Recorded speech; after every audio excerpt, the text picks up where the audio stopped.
Aujourd'hui, dans cette salle, vous pouvez vous exprimer en français, en anglais, ainsi qu'en allemand, en espagnol et en italien. Si vous avez besoin d'une traduction, des casques sont à votre disposition. Vous entendrez la traduction française en sélectionnant le canal numéro 3. Pour l'anglais, choisissez le canal 2 et pour l'allemand, le canal 1. You can speak English, French, German, Italian and Spanish in this chamber. If you need a translation, please use the headphones in front of you. To hear the German translation, press 1. For the English translation, press 2. And the French translation, press 3.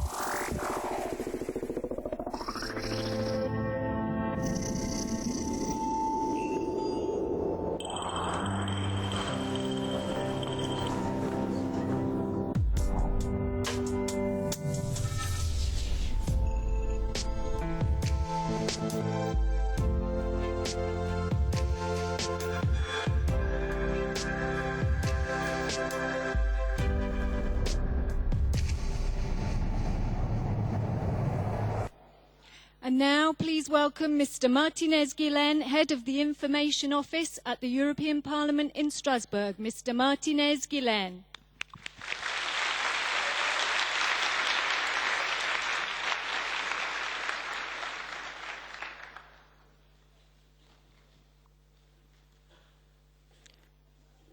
Bonjour à tous.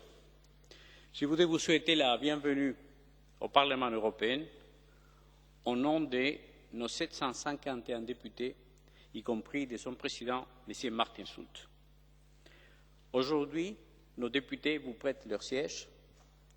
Ils ont occupé les sièges jusqu'à hier, puisque la session du mois de mars a eu lieu jusqu'à hier. Alors peut-être vous trouvez les places qui sont encore chaudes.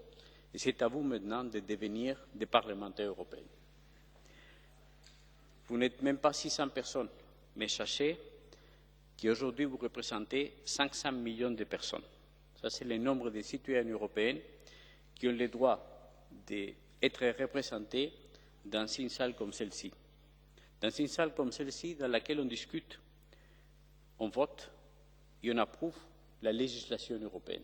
Législation qui, par la suite, est appliquée dans tous nos États membres. Alors aujourd'hui, vous allez faire la même chose que font les parlementaires européens.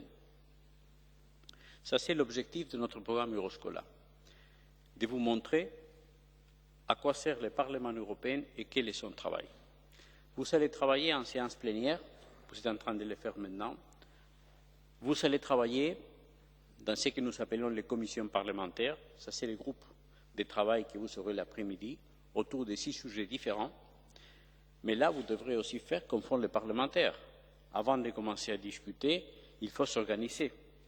Il faudra élire à vos présidents, à vos rapporteurs, et par la suite, il faudra essayer d'écouter les personnes que vous avez à côté, de donner vos idées, d'écouter les siennes, et après, essayer d'avoir une synthèse qu'en fin d'après-midi, vous allez amener dans cette salle. Et vous allez présenter les différentes conclusions de vos groupes politiques. C'est la même chose qu'on fait au Parlement européen dans les commissions parlementaires. Une fois qu'un rapport est adopté en commission, il arrive en plénière, et là, ça sera une fois de plus à vous de voter sur ce rapport. Si vous regardez devant vous, près de votre numéro de siège, il y a un petit endroit pour voter. C'est ce que vous allez faire aussi, comme les députés. Vous allez voter cet après-midi les résolutions qui seront présentées et qui seront les fruits des discussions dans les groupes de travail.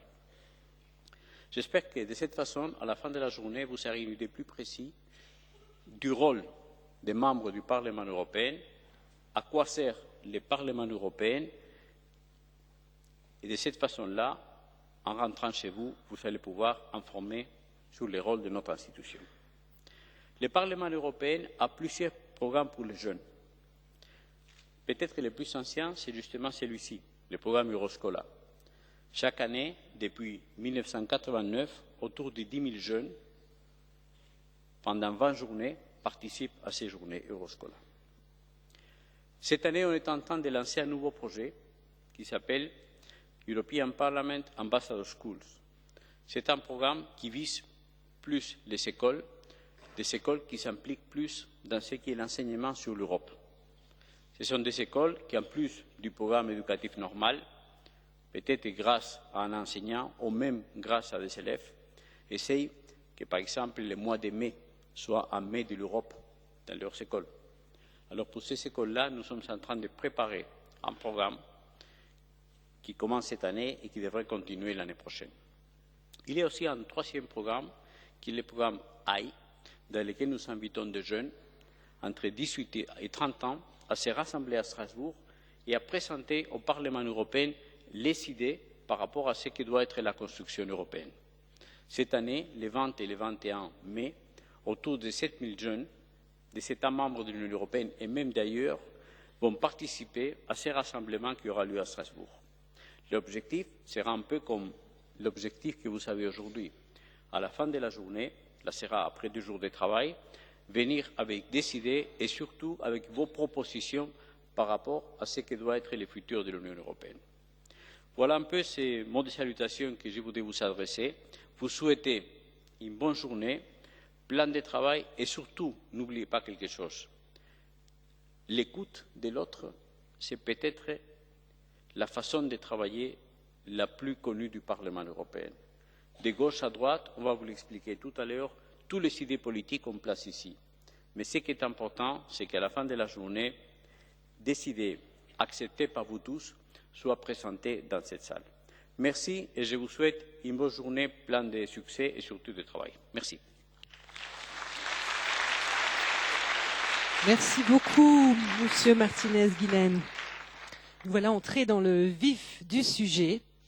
Et avant de poursuivre avec la présentation des institutions et des actualités européennes par les administrateurs, nous vous proposons d'immortaliser cet instant avec une photo que prendra le photographe Michel, qui a installé son matériel dans la tribune des visiteurs et qui va vous donner les instructions pour la photo souvenir. Très bien, merci. Tournez-vous bien par ici, s'il vous plaît. Je vais prendre 3 photos.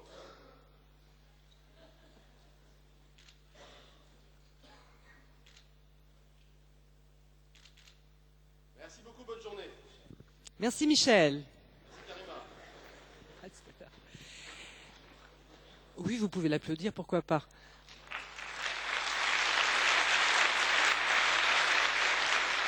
Il l'a bien mérité. Et maintenant, accueillons les administrateurs, Madame Titor, Monsieur Guintersos, Monsieur Rizzo et Monsieur Lang.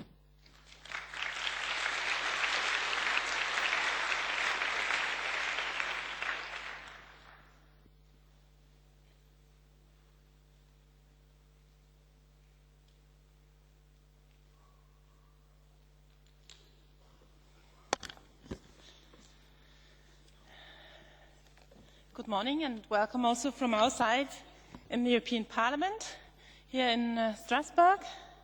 We are looking forward to this morning session, to the debates with you, and we will also have a surprise for you later on, a special guest or well, one of the masters of this house.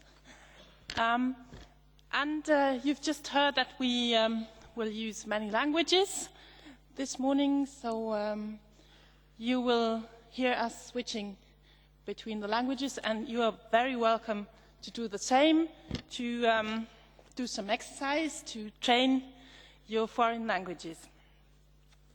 What we'll do now is introduce the institutions, and especially the institution we are in here, the European Parliament, to you, in order to have a solid basis for the debate later on.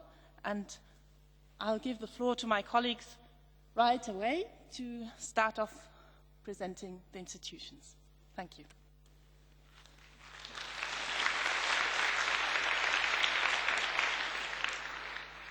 Hello, good morning to all of you.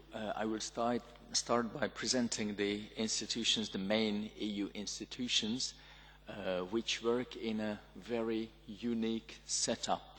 So it's really a particular setup. As you can see on the slide, you can see an institutional triangle. At the top of the triangle, you can see the European Commission, below the Council and the Parliament. I would start with the Commission. So what is the Commission? Some people compare the Commission to a bat. You know what a bat is?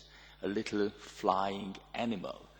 And not because, as some Eurosceptics would argue, because it sucks the blood of the citizen, quite to the contrary, because it is doing a very useful job. It is proposing EU laws that will facilitate the everyday life of the citizen. But they compare it to a bat because it has got a kind of a hybrid character. It's halfway between an administration and a government, so it's like a flying mammal. The Commission itself is composed of 28 commissioners, one per member state, and each one has his or her portfolio. It's presided by President Juncker, and the French commissioner is, for example, Pierre Moscovici. He is in charge of economy and finance, and in this particular field, it will be up to him to propose EU laws, because that's one of the main tasks of the Commission. The Commission has the right of initiative. And when the Commission proposes an EU law, it will propose it to the Council and to the Parliament. Now, I will not tell you much about the Parliament because my colleague Leone will give more details about the Parliament itself. Suffice it to say that it has got 751 directly elected members, and the Parliament and the Council share the legislative and the budgetary powers. That's to say, once the Commission proposes a piece of legislation, the Parliament and the Council will amend, will change, modify this piece of legislation. The Parliament, taking into account the interests of the EU citizens, which it represents, and the Council, which is also called the Council of Ministers, as it is composed of the 28 government ministers, depending on what is at stake. You know, the Council is meeting in 10 different formations. If it's about financial affairs, then it's the 28 finance ministers who are meeting, and currently they are chaired by the Dutch minister, because it's the Dutch presidency. You know, it's the 6 months rotating presidency. So each of these institutions represents a different interest. Bear in mind, the Commission is there to represent the EU interest as a whole. The parliamentarians are here, you are here, to represent the EU citizens by whom you are elected, and the ministers in the Council are there to represent their governments, the member states. And apart from these three institutions, we've got also 4 other main institutions that is part of the institutional setup. There is the top political body that we call the European Council, which means the meeting of heads of states and governments. A meeting that we have by the treaties 4 times a year, but with the current situation, with the current crisis, we have it more and more often. So it's when Angela Merkel, David Cameron, and also François Hollande are meeting, and all the rest. That's what we call the European Council or EU summits. And they are usually dealing with very heavy political issues. Like recently they had a meeting on Turkey, or they had a meeting on the UK referendum on Brexit, or they would have yet another meeting, upcoming meeting on the 17th and 18th of March on economic policy. And then apart from the European Council, which sets the political agenda, we've also got 2 other institutions based in Luxembourg, the Court of Justice and the Court of Auditors. Now, the Court of Justice, 1 judge per member state, well, it makes sure that the EU law is interpreted and applied in the same way in all member states. And also it makes sure that EU law is abided by EU countries. And another institution, based also in Luxembourg, is the Court of Auditors, which checks how EU money is raised and how it is spent in member states. It checks whether it's spent correctly, and it is kind of a watchdog, a financial watchdog, and if it suspects that there is a case of fraud or corruption, then it can refer it to the anti-fraud office, the OLAF. And then, last but not least, there is yet another main EU institution based in Frankfurt, the European Central Bank, which is composed of the central bankers of the EU countries, and it's presided by the Italian Mario Draghi, and which basically manages the euro, price stability. It sets the interest rates. You may have heard that yesterday it lowered the interest rate to the euro, so practically at a very low interest rate, now it can lend money to commercial banks. So it is basically in charge of EU economic and monetary policy. And that concludes on my part the presentation of the EU institutions. And now you will hear more about the Parliament in particular. I wish you a very successful and enjoyable day. Thank you for your attention.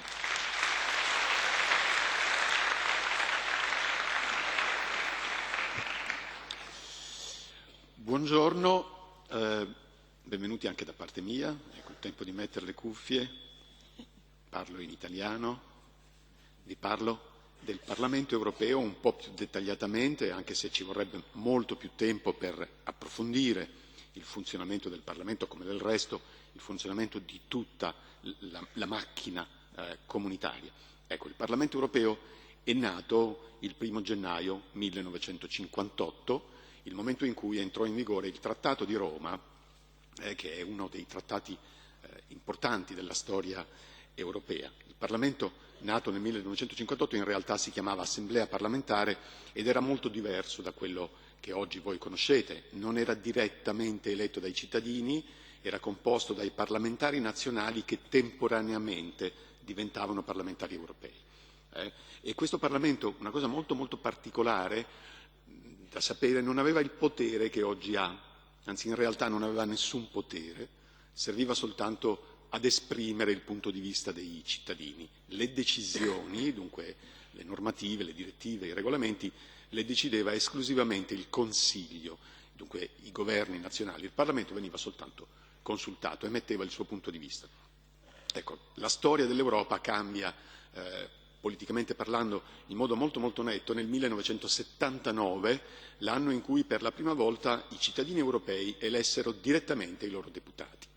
Perché i deputati eletti a suffragio universale, è chiaro, non accettarono più l'idea di non contare nulla nel processo decisionale europeo e iniziò col 79 una specie di lunga strada per correggere l'Europa. I deputati dissero che non era democratica l'Europa così com'era.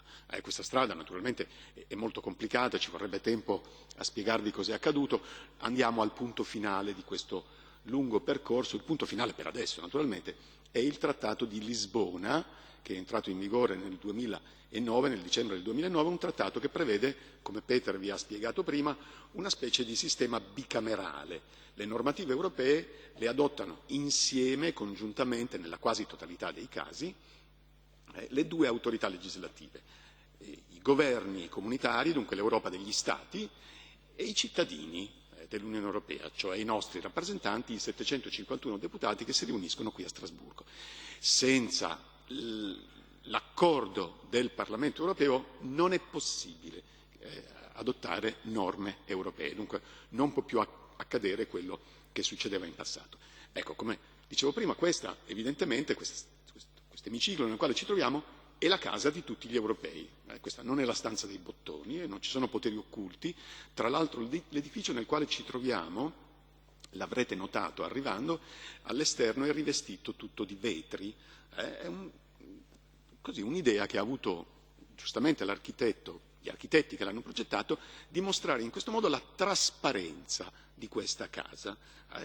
Tutti quanti hanno il diritto di vedere, di sapere, di conoscere di cosa discute il Parlamento. E voi oggi avete anche il piacere, spero che sarà un piacere prima di tutto, il privilegio di sedervi al posto dei deputati e di giocare per una giornata a fare i deputati. Ecco, come funziona il Parlamento? In poche parole, il Parlamento prima di tutto si riunisce qui a Strasburgo una settimana al mese. Ecco, il Parlamento ha un modo di funzionare un po' particolare, forse anche perché è composto da parlamentari che vengono da 28 paesi, che parlano 24 lingue, è un po' più complicato che negli altri Parlamenti. Dunque le plenarie del Parlamento sono una settimana al mese. La plenaria di marzo è finita giusto ieri, dunque da lunedì 7 a giovedì 10, dove voi siete seduti, c'erano i deputati. Stamattina ci siete voi perché i deputati hanno concluso la loro settimana, probabilmente oggi saranno a lavorare nei loro collegi, a discutere con i loro elettori. Quando lunedì prossimo ricominceranno il loro lavoro, non verranno qui a Strasburgo, andranno a Bruxelles. Tra una sessione e l'altra, normalmente ci sono 3 settimane, stavolta ce ne saranno di più perché c'è di mezzo Pasqua, nelle 3 settimane che seguono la plenaria i deputati a Bruxelles non sono riuniti in plenaria, sono riuniti in commissioni, ce ne sono 20 di commissioni dentro il Parlamento. Ecco, qui vedete l'elenco delle 20 commissioni. Le commissioni, come penso sia evidente, sono dei gruppi di lavoro, pochi rispetto alla plenaria deputati, che però si sono specializzati nei singoli settori nei quali l'Europa deve intervenire. È lì che si fa il vero lavoro legislativo, è lì che bisogna analizzare il problema, immaginare la soluzione, convincere, magari ci si prova, chi la pensa in un altro modo, questo è il gioco di tutti i parlamenti democratici di questo mondo. Ecco, i 751 deputati non si suddividono, questa è l'altra particolarità, ma penso che sia intuitivo, non si suddividono secondo la geografia, cioè i 96 tedeschi tutti insieme, i 74 francesi tutti insieme, i 6 lussemburghesi. No, non ci sono 28 delegazioni nazionali, dentro il Parlamento si compongono gruppi politici. Ecco, qualcosa di simile ai partiti europei. Ce ne sono 8 di gruppi in questo momento. Vedete la slide con gli 8 gruppi, con le sigle e il numero di parlamentari di ogni gruppo. Per comporre un gruppo politico, questo è molto importante da capire, ci vuole un numero minimo di deputati relativamente esiguo, 25, ma un numero minimo di nazionalità. Devono essere almeno provenienti da 7 Stati membri, un quarto dei paesi comunitari, che come sapete sono 28. Non si può comporre un gruppo se almeno 7 nazionalità non sono rappresentate. Ecco, questo perché è evidente, perché qui dentro ci sono rappresentati i cittadini europei. Ora i cittadini europei di sinistra vogliono un'Europa probabilmente diversa da quella dei cittadini europei di destra. Conta poco, o normalmente non conta così tanto, che siano portoghesi piuttosto che greci, piuttosto che finlandesi, conta piuttosto l'orientamento politico. Ecco, questo è un po' il funzionamento. Quando appunto le 3 settimane sono trascorse si torna qui a Strasburgo per discutere e soprattutto per votare. Ecco, questo lavorare in 2 luoghi diversi non è è bene saperlo, non è una scelta dei parlamentari. Non è il Parlamento europeo che ha pensato di fare questa cosa così strana, di lavorare in 2 posti diversi. No, sono i trattati che dicono questo. I deputati, tra l'altro, non sono così contenti di questo dover fare vai e vieni tra Bruxelles e Strasburgo. La maggioranza di essi vorrebbero avere una sola sede di lavoro, ma non possono modificare. Per modificare questo funzionamento bisogna modificare i trattati. Modificare i trattati significa mettere d'accordo 28 governi, non lo può fare il Parlamento europeo perché modificare i trattati, come nel diritto internazionale sempre, richiede l'unanimità. Ecco, io penso che possa fermarmi qui, di nuovo buon lavoro, assaporatelo questo piacere, questo privilegio di sedere al posto dei parlamentari europei, di essere un po' l'Europa dei giovani, almeno per questa giornata. Grazie per l'attenzione.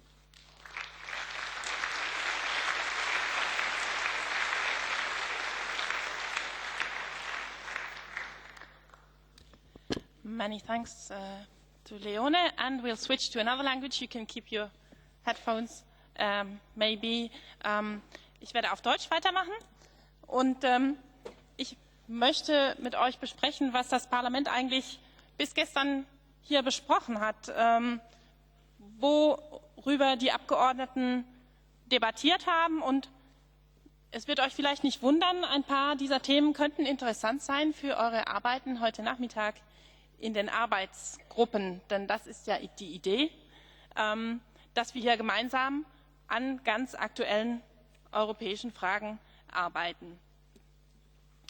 Ein Thema, was die Parlamentarier jetzt schon längere Zeit beschäftigt, immer wieder, und wo wir auch sehr hochrangige Gastredner, Minister, Premierminister, Staatschefs und Regierungschefs hier haben, um mit den Abgeordneten zu diskutieren, ist die Frage der Migration und wie gehen wir mit den Flüchtlingen um, die entweder zu uns gekommen sind schon oder die an unseren Grenzen oder versuchen, unsere Grenzen zu erreichen. In dieser Woche ging es besonders darum, dass sich am Montag, ja vielleicht, wie ihr mitbekommen habt, die Staats- und Regierungschefs der Europäischen Union mit der türkischen Regierung getroffen haben und verhandelt haben und auch Vereinbarungen getroffen haben, dass sie stärker mit der Türkei zusammenarbeiten möchten, damit die Türkei einen Teil der Flüchtlinge, die vor allem aus Syrien kommen, aber auch aus Afghanistan und umliegenden Ländern bei sich beherbergt, um Staaten, die im Moment sehr in einer angespannten Lage sind, wie zum Beispiel Griechenland, zu entlasten. Die Abgeordneten verlangen vor allem von den Regierungschefs, dass transparent ist, was sie mit der türkischen Regierung verhandeln. Sie haben auch mehrheitlich gesagt, Europa darf sich nicht abhängig machen von der Türkei und wir sollten die Fragen trennen, ob wir der Türkei zum Beispiel europäisches Geld geben, um in der Türkei Flüchtlingslager zu bauen, um die Flüchtlinge zu beherbergen. Das sollten wir nicht mit der Frage verknüpfen, ob türkische Bürger Visaerleichterungen für die Europäische Union bekommen oder ob wir als Europäer der Türkei Fortschritte hin zu einem Beitritt zur Europäischen Union anbieten. Die Abgeordneten haben auch in Erinnerung gerufen, was Leone gerade gesagt hat, was nämlich die Zuständigkeiten in der Europäischen Union angeht. Das ist nämlich nicht einfach die Staats- und Regierungschefs jetzt mit der türkischen Regierung sagen können, okay, türkische Bürger können jetzt, wenn ihr so und so viele Flüchtlinge aufnehmt, ohne Visa hier einreisen. Dafür gibt es Gesetze, dafür gibt es Verfahren. Und die Frage Visum für türkische Staatsbürger oder nicht, das entscheidet das Europäische Parlament und die zweite Kammer, nämlich der Rat. Und das sind dann die 28 Innenminister. Aber beide müssen sich einigen, Parlament und Rat. Das können nicht die Regierungschefs am Verhandlungstisch entscheiden. Bei der Frage Migration ging es noch um ein besonderes Thema diese Woche. Und das hing mit dem Dienstag zusammen. Der Dienstag war ein besonderer Tag. Vielleicht wisst ihr es oder manche von euch wissen es. Es war nämlich der Weltfrauentag. Und Gleichstellung zwischen Frauen und Männern ist ein wichtiges Anliegen hier im Europäischen Parlament. Es gibt sogar einen eigenen parlamentarischen Ausschuss, der da an dieser Frage arbeitet, dass beide Geschlechter gleiche Rechte haben. Die bestehen auf dem Papier in der Europäischen Union, aber noch nicht in der Praxis. Also in vielen Ländern verdienen Frauen zum Beispiel etwa 20% weniger für gleiche Arbeit. Im Parlament selber sind etwas mehr als ein Drittel Frauen, also etwas mehr als hier auf dem Podium. Aber der Trend geht nach oben. Und im Fall Migration hat jetzt dieser Ausschuss ins Plenum das Thema eingebracht, ja, es gibt möglicherweise Fragen, die besonders weibliche Flüchtlinge betreffen. Die reisen oft zum Beispiel mit jungen Kindern oder mit anderen Familienangehörigen, die nicht so beweglich sind. Man muss schauen, dass die nicht in Gefahr geraten, dass die nicht Aggressionen ausgesetzt sind. Da müssen die Behörden aufgerufen werden, besondere Vorkehrungen zu treffen. Das Parlament hat auch gesagt, wenn jemand entgegen unserer Werte in einem Land verfolgt ist, weil er ein bestimmtes Geschlecht hat, wenn er angegriffen wird oder beziehungsweise sie angegriffen wird, Aggressionen ausgesetzt ist, weil sie eine Frau ist, dann sollte sie Asyl in der Europäischen Union bekommen. Also das Parlament hat hier diese beiden Themen auch verknüpft und diesen Aspekt mit reingebracht. Ansonsten könnt ihr euch vorstellen, ist eine Fülle von Themen immer hier im Parlament auf der Tagesordnung. Wir haben 20 Fachausschüsse, die alle an spezialisierten Themen arbeiten. Und ich möchte euch nur noch ein, zwei Beispiele nennen. Aus dem Umweltausschuss, Ausschuss für Gesundheit, kam zum Beispiel das Thema, ja, wir haben das Problem, Arzneimittel verlieren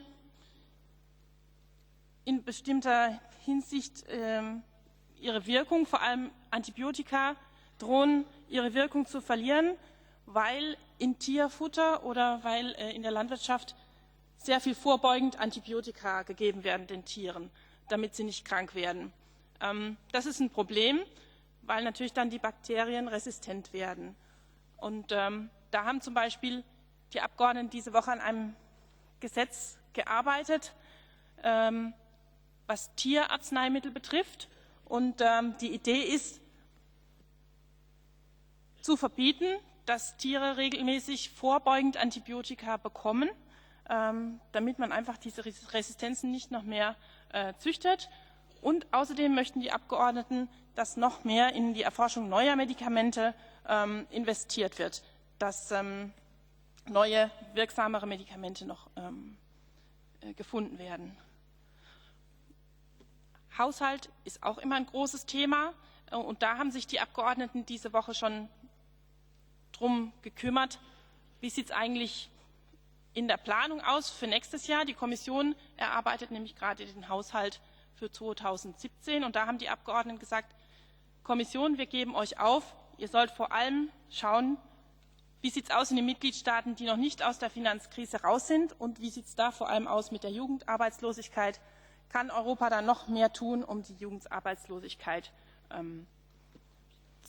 abzumildern, Perspektiven bieten und auch gerade natürlich Austausch mit anderen europäischen Ländern zu fördern. Das nur ein paar Beispiele. Ich gebe das Wort weiter an meinen Kollegen Evangelos, der euch noch einen kleinen Ausblick auf die Beziehungen zwischen uns und dem Rest der Welt geben wird. Vielen Dank.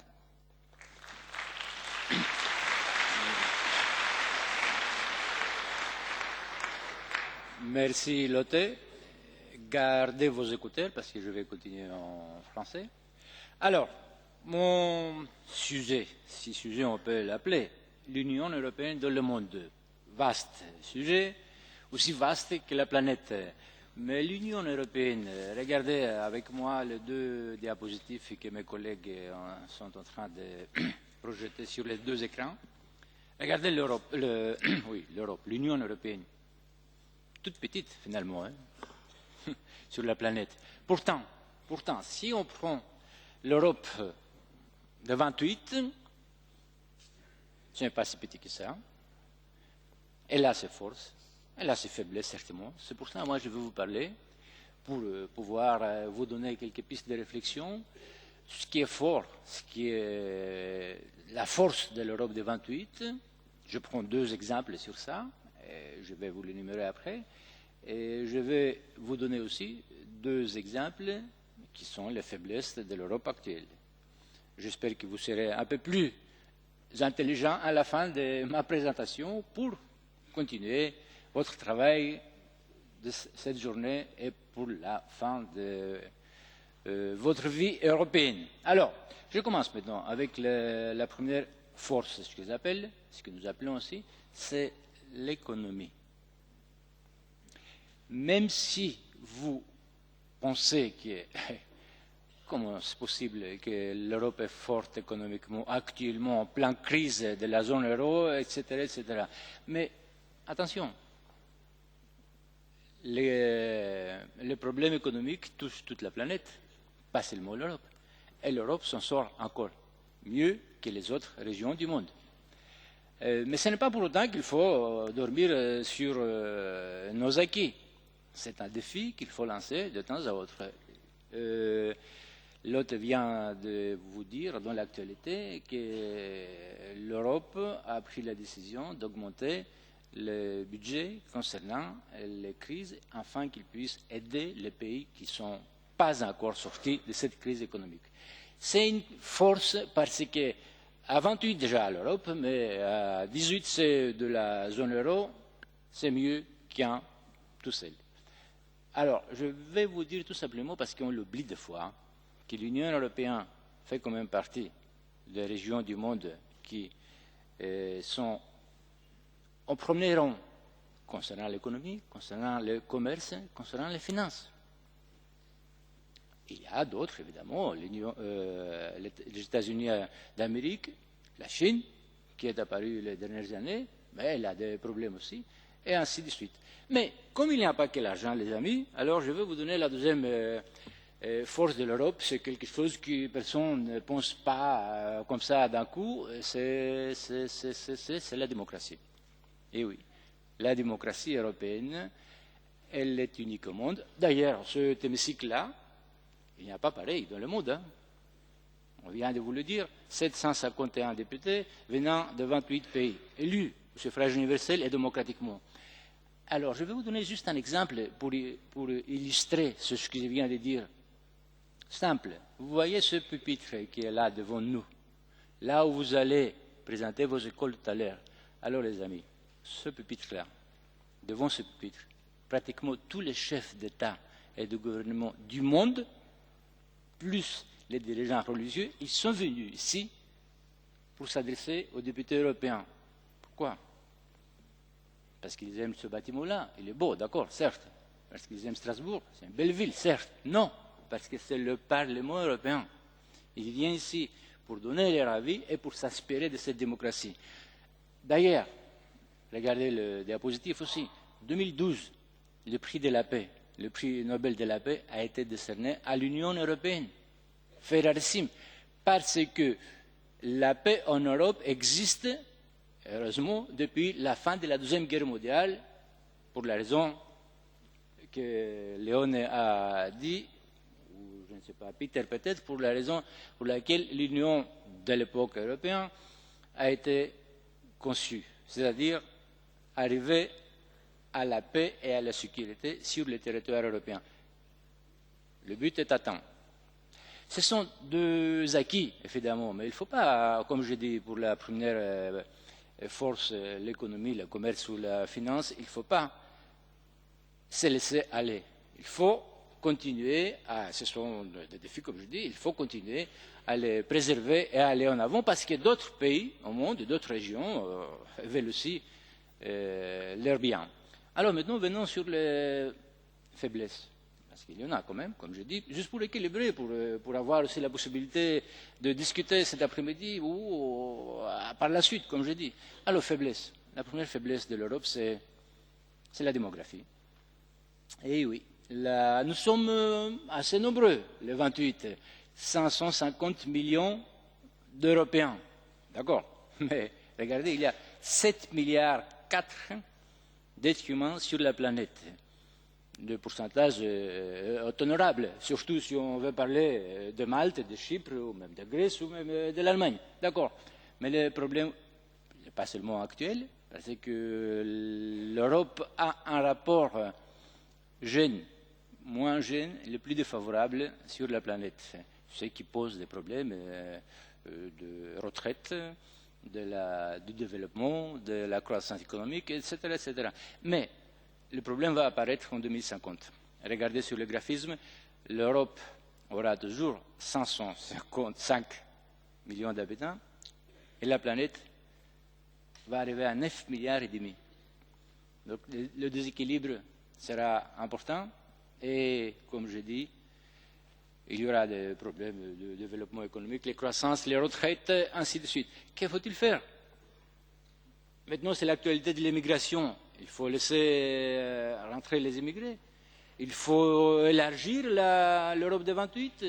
Il faut changer la politique familiale. Défi de plus pour vous. Deuxième faiblesse de l'Europe, c'est l'énergie. Et oui, l'Europe dépend énergiquement des pays producteurs du gaz et du pétrole. Encore une fois, que faut-il faire? Il faut aller dans les ressources renouvelables, certes. Comment? En finançant de nouvelles politiques, certes, l'Europe le fait. Est-il possible? Il y en a qui disent certes, parce que les ressources renouvelables, c'est le vent et l'air. Dieu merci, en Europe, nous avons ces biens qui sont largement soit au large de nos mers, soit au-dessus de nos montagnes. Parlons pas du soleil. Alors, c'est encore un défi pour vous. Je ne vais pas donner plus là-dessus parce que à chaque session, la question de l'énergie et de l'environnement est un sujet ici même sur cette enceinte. Et nous allons parler plus largement par la suite. Et je vais finir en vous livrant un proverbe africain que mes collègues me le demandent de le rappeler parce que ça fait longtemps que je ne l'ai pas dit, pour illustrer un peu l'Europe de 28 et qui peut illustrer aussi votre vie personnelle par la suite. Alors, je vous le livre ce proverbe-là pour en finir. Voilà ce qu'il dit. Si tu veux aller vite, va tout seul. Mais si tu veux aller loin, va avec les autres. Merci beaucoup. Bonne journée. Merci à nos administrateurs. Nous allons à présent passer à la présentation des écoles. C'est donc à votre tour de vous présenter. Pour cela, vous avez choisi des porte-paroles qui sont installés ici au premier rang. Nous allons les appeler. Ils viendront se présenter à tour de rôle ici devant au pupitre, en nous parlant de leur ville, de leur pays, mais aussi de leur établissement. Vous pourrez admirer les photos qu'ils ont sélectionnées pour vous sur les panneaux d'affichage ici derrière. Une fois qu'ils ont fini leur présentation, ils reviendront prendre leur place, et ainsi de suite. Vous êtes plus que 600 aujourd'hui ici dans l'hémicycle. C'est toujours impressionnant de parler devant une aussi grande assemblée. Alors je vous demanderai de les encourager et de les applaudir quand ils viennent se présenter ici. Nous allons commencer avec la Belgique et je vous demanderai d'accueillir Vanina et Rebecca.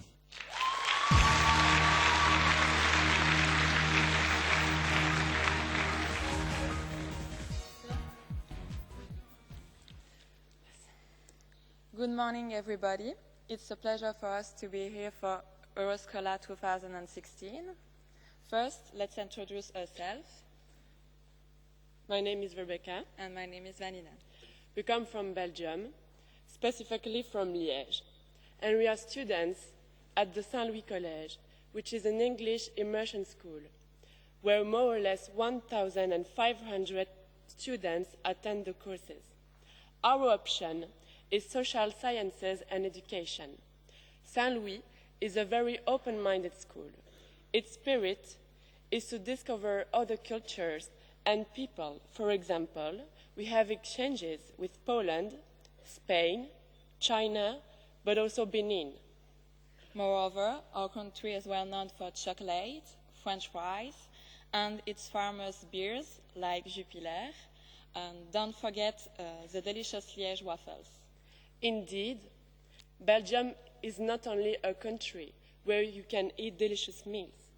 It is also a country where you can meet very nice people.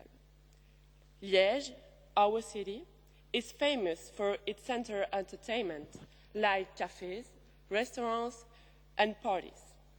There is a specific place named Le Carré, which is a square where you can drink beers and enjoy a nice moment with friends.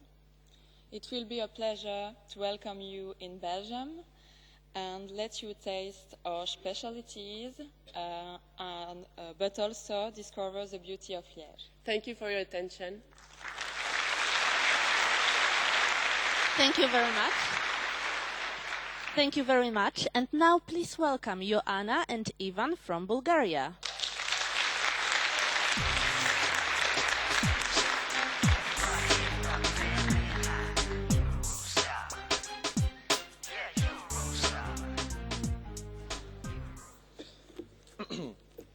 So, greetings to everyone. We are from secondary school with the study of European languages, St. Constantine Kirill, the philosopher in Ruse, Bulgaria. Bulgaria is located in southeastern Europe, and we are well known for our stunning nature, forested mountains, and long sand beaches hugging the Black Sea coast. Our city Ruse is the biggest one situated in the Danube River. Ruse is famous for its architecture, which earns its name the Little Vine. In our school we study European languages, including English, Russian, German, French, Spanish, and of course Bulgarian. The school's environment, between tradition and innovations, motivates us always to improve and be one of the best. Our students participate and win European and Bulgarian competitions in various subjects, and that's why we are so grateful for the opportunity to be here today. Thank you. Merci beaucoup. À présent, nous accueillons Matej, qui nous vient de République tchèque.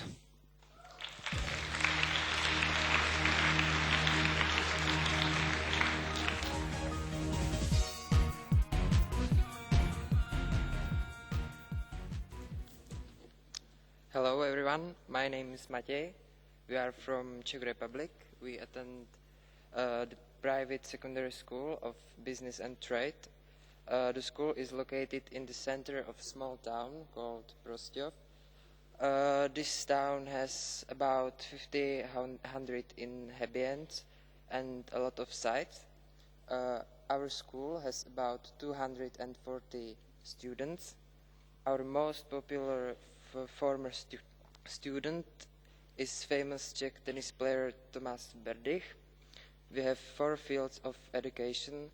Our class study journalism and marketing of tourism. Next fields are business in European Union and sport management. Among the main subjects at our school belong languages, economy, management, psychology, tourism, and many others. That's all. Thanks.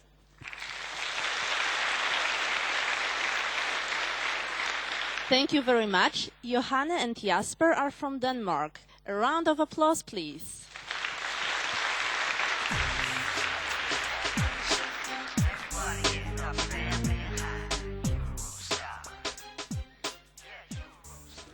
Hello, we're from Denmark. And Denmark is a small country in Northern Europe with a population of 5.6 million people. Whilst polls repeatedly show that the population is amongst the happiest in the world, Denmark is a society with a high level of welfare and has recently been named the country with the lowest level of corruption in the whole world. We're a country that strives on being green, and 20% of Denmark's energy is already renewable. We come from Gladsaxe Gymnasium. A gymnasium is an upper secondary school, and our school is located on the outskirts of Copenhagen, which is the central, capital city of Denmark. I know that I speak on behalf of all my fellow students from Denmark when I say that we are extremely thrilled to be here and really grateful for the opportunity to join the Euroscola program. We have been looking so much forward to meeting you all, and we would like to contribute as much as possible to this project.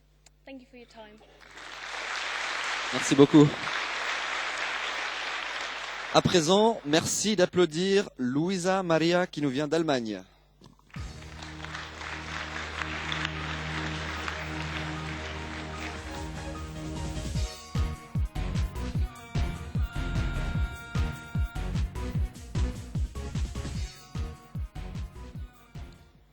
Good morning to all of you. My name is Luisa and I'm here for Germany. We are students in the 11th grade of the Eichsfeld-Gymnasium Duderstadt, which is a little town with about 20,000 inhabitants in the heart of Germany. Last year, we joined the Euroscola contest and had much fun while working on the project. At that time, we couldn't have imagined that we would have a chance of winning the journey to Strasbourg. We are very thankful to stand here today and have the opportunity to visit the EU Parliament.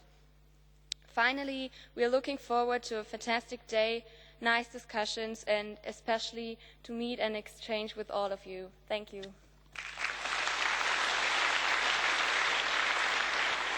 Thank you very much. And now please welcome Alana and Natawipa from Ireland.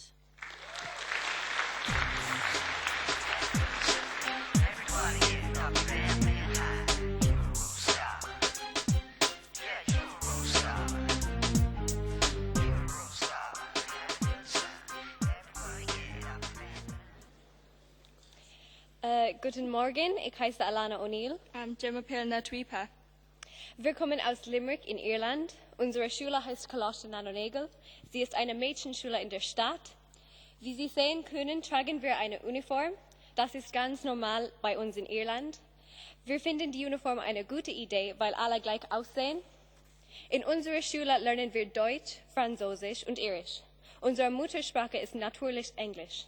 Limerick est une ville très historique, touristique et universitaire située dans le sud-ouest du pays. En bref, il y a beaucoup de choses à faire et à voir. Pour les touristes, il y a des monuments historiques, des cathédrales anciennes et beaucoup d'autres choses à faire. Pour les fans de rugby, le stade Thomond Park est très fameux. Le rugby est la deuxième religion en Irlande. Si vous êtes intéressé par l'histoire, la musique traditionnelle aussi que le rugby, n'hésitez pas à visiter ma ville. Wir freuen uns, diese Gelegenheit zu haben, hier zu sein. Es ist eine tolle Erfahrung und hoffentlich werden wir viele neue Leute kennenlernen und auch viel Spaß haben. Danke. Merci beaucoup. Ils nous viennent de Grèce. Merci d'applaudir Clytemnestra et Marina.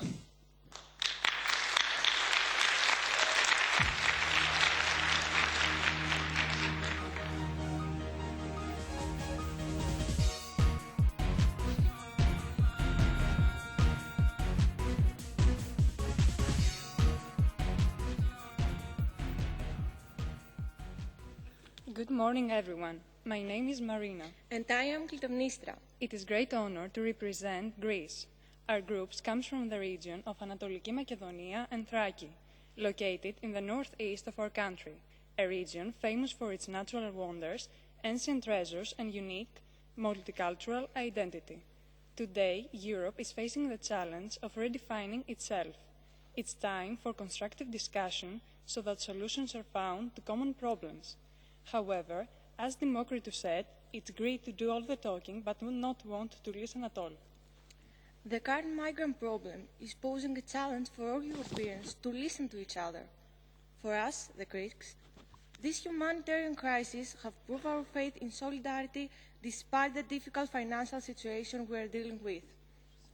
Fundamental ancient Greek values such as faith in logic, love for the human being, freedom and democracy are the keys for Europe to rediscover itself, are the keys for a new Europe. Thank you very much.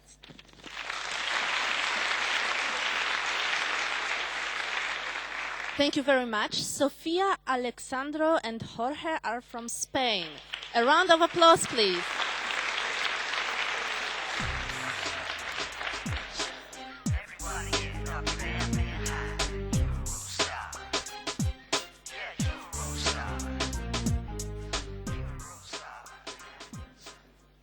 Ladies and gentlemen, my name is Alejandro. And I'm Sofia. And we are from La Unión, a small town located in the southeast of Spain. La Unión is an old mining town which nowadays attracts a lot of tourists, and is also near a beautiful coastline. For instance, you can visit La Manga del Mar Menor, which is a narrow strip of land that separates the Mediterranean Sea from the Mar Menor. the largest lagoon in Europe and a paradise between seas. Our school has a very long history because it's 116 years old. It's a Catholic school called Nuestra Señora del Carmen, and it started as an orphanage for the minor children. Nowadays, it's a familiar school with teachers who do not limit themselves to teach the different subjects, but focus, above all, on the students' personal development. We are really glad to be here, and it's a big honor to represent Spain in the European Parliament, meeting new friends, learning as much as possible, and participating in the political process with people from different European countries. We would like to express our gratitude to Euroscola program for giving us this unique opportunity. Thank you very much. Merci beaucoup. À présent, nous accueillons Jonathan et Bastien qui nous viennent de France. Merci de les applaudir.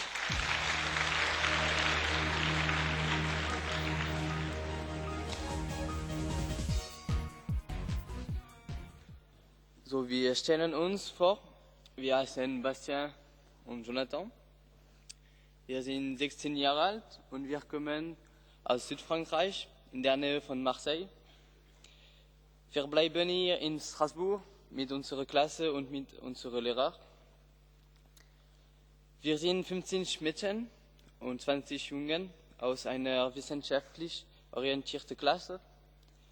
Nächstes Jahr machen wir das Abitur. Unsere Schule heißt Marie-Madeleine Fourcade und liegt in einer Stadt genannt Gardanne. Wir sind glücklich, mit euch im Europaparlament zu sitzen, das ein Symbol für die europäische Demokratie und für die Europäische Union ist. Obwohl es Meinungsunterschiede besonders in Bezug auf die Frage der Immigration gibt müssen, wird diesen wunderbar und eine Union, in der wir alle in der Zukunft Akteure sein werden, beschützen und bewahren. Es freut uns zu sehen, wie die europäischen Institutionen funktionieren. Und wir denken, dass es eine wichtige Erfahrung für uns alle sein wird. Wir hoffen, dass wir eine gute Zeit mit euch verbringen werden. Und wir wünschen euch einen schönen Tag. Danke. Danke.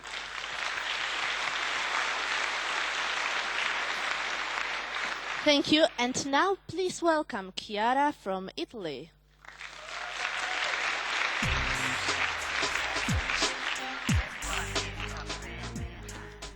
Good morning to all of you. I'm Chiara and I'm here to represent Italy.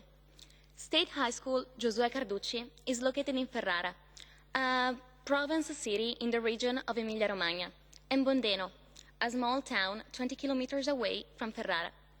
Ferrara is a modern and contemporary city developed inside and outside the medieval walls.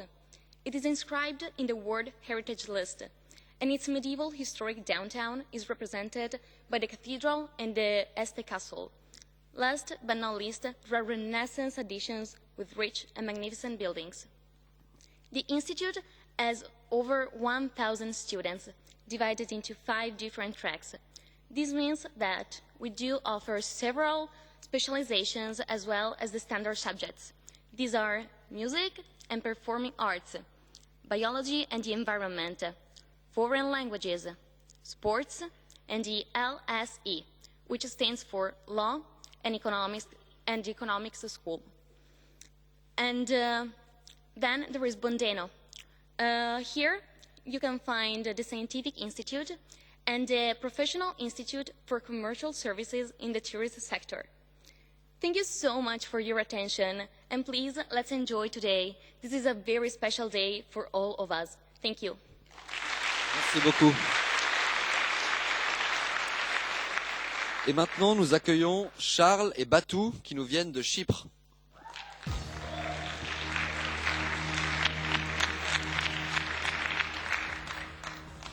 Hello everyone, we are from Cyprus. Cyprus is a major tourist destination in the Mediterranean. Our island, more specifically the seashore of Paphos, was also one of the birthplaces given in Greek mythology for Aphrodite. Cyprus brings with many archaeological sites scattered around it, dating from the New Stone Age through to the Roman Empire.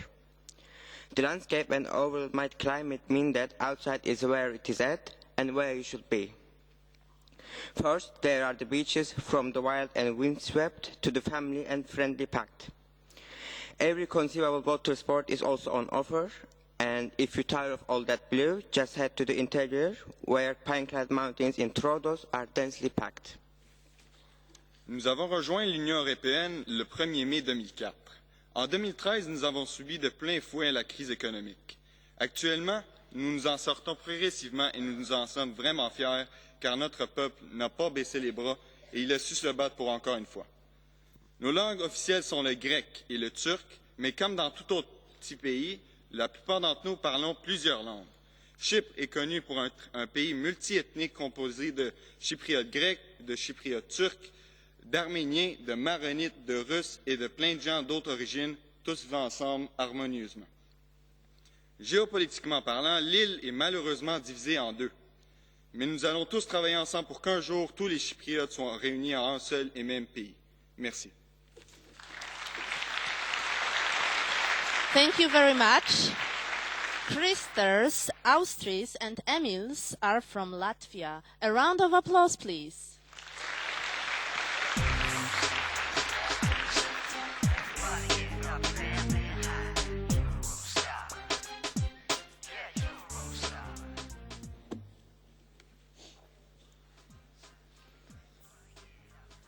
Good morning. My name is Christers, this is Emils, and that is Austris. We're from a small town in Latvia called Euroscola. Our country's official language is Latvian. Our language is very beautiful and rich.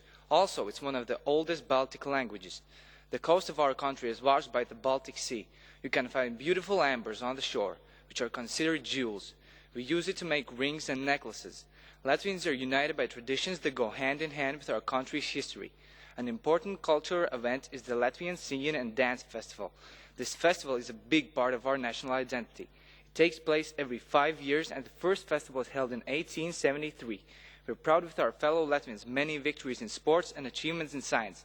Martins Dukurs is a 7-time European champion, 4-time world champion in skeleton. One of our newest stars is playing for the New York Knicks with the number 6 on his back, none other than Kristaps Porzingis. These are just a few names that are carrying Latvia's name further into the world, and even more young talented people are making a name for themselves. Looking at the fact that our hometown is small, you can't say that it's underdeveloped. In our school, we have access to new technologies and innovations like 3D printing and robotics. A not widely known thing in Latvia is aerodium. It was shown off at the 2006 Olympic Winter Games. I'm thankful for the honor and the opportunity to tell you just a little about our nation and the country we come from. You're very welcome to visit Latvia anytime you wish to see and experience its culture yourselves. Hope to see you there. Thank you very much. Merci beaucoup. Ils nous viennent de Lituanie. Veuillez applaudir Julia et Kernius.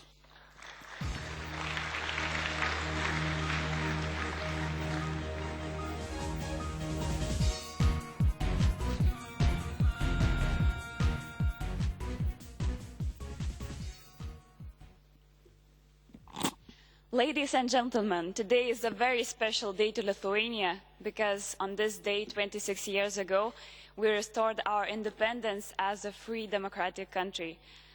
We are very proud and we would like to teach you how to say the word Lithuania in our language. Klausykitės gerai. Listen carefully. Širdim klausykitės. Listen with your hearts. Kai tarsit šitą žodį, When you'll pronounce this word, tai pajusite ant lūpų medaus ir kraujo skonį. you feel the taste of honey mixed with blood. Išgirsit volungę prieš lietų šaukiant. You will hear the birds screaming before the rain. Taigi, pamėginkime. L plus E, tai bus lie. T plus U, tai tu. Ir V plus A, tai bus va. Klausykit ir kartokit. Listen and repeat. Lietuva. Lietuva. Lietuva. Congratulations to Lithuania. Thank you.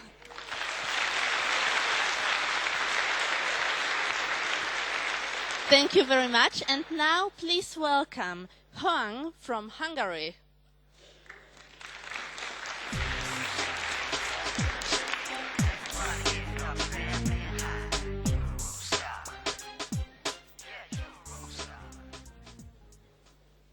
morning, everyone. I'm here to represent Hungary. We came from St. Margit Secondary School, which is located in the heart of the Hungarian capital, in Budapest. One of the highlights of the building is the chapel, where daily masses are held. Most of the students are of the Catholic faith, but there are a number of Protestants as well. At our school, students can start studying either in their 7th or in their 9th grade. We also have an indoor pool where we can swim during the physical education lessons. A number of optional after-school activities are available for the students. There are clubs, for instance, the subject of folk dance, school choir, drama, or philosophy. The annual ski camp is an all-time favorite of sport lovers, while the freshman camp is a big hit among the new students. Finally, I'd like to say that we are very happy to be here. We hope every one of us will enjoy our stay and our work here. Thank you for Merci beaucoup. À présent, nous accueillons Witske, qui nous vient des Pays-Bas. Merci de l'applaudir.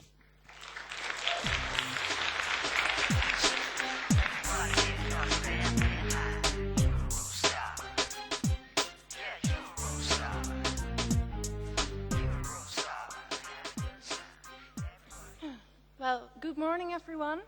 My name is Wietske, and I'm from the Netherlands. And in 1 minute, I'm going to tell you some things that characterize my country, the Netherlands. The thing to start with is, in fact, the name of our country.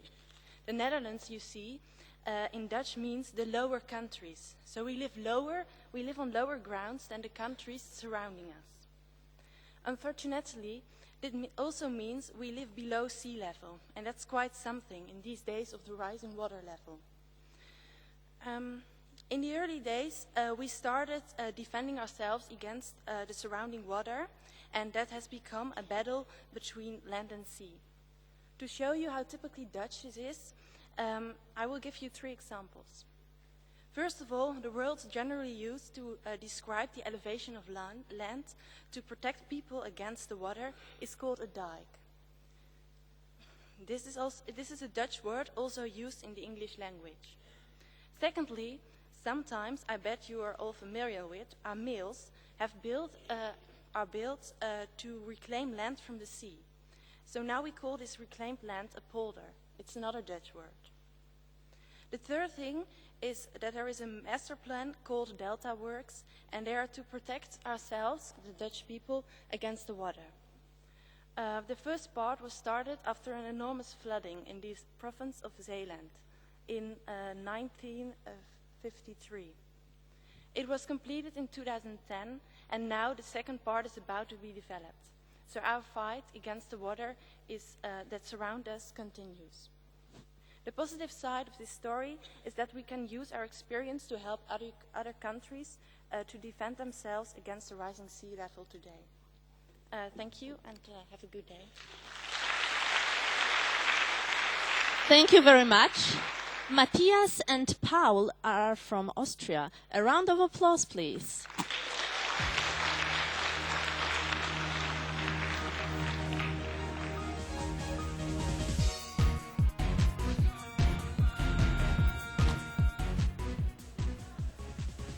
Hello, ladies and gentlemen. My name is Paul, this is Matthias, and we both are from Austria. To be exact, from a small town in Upper Austria, which is called Steyr. Steyr is not the biggest town, it only has 40,000 inhabitants, but you will find everything what you need to live there.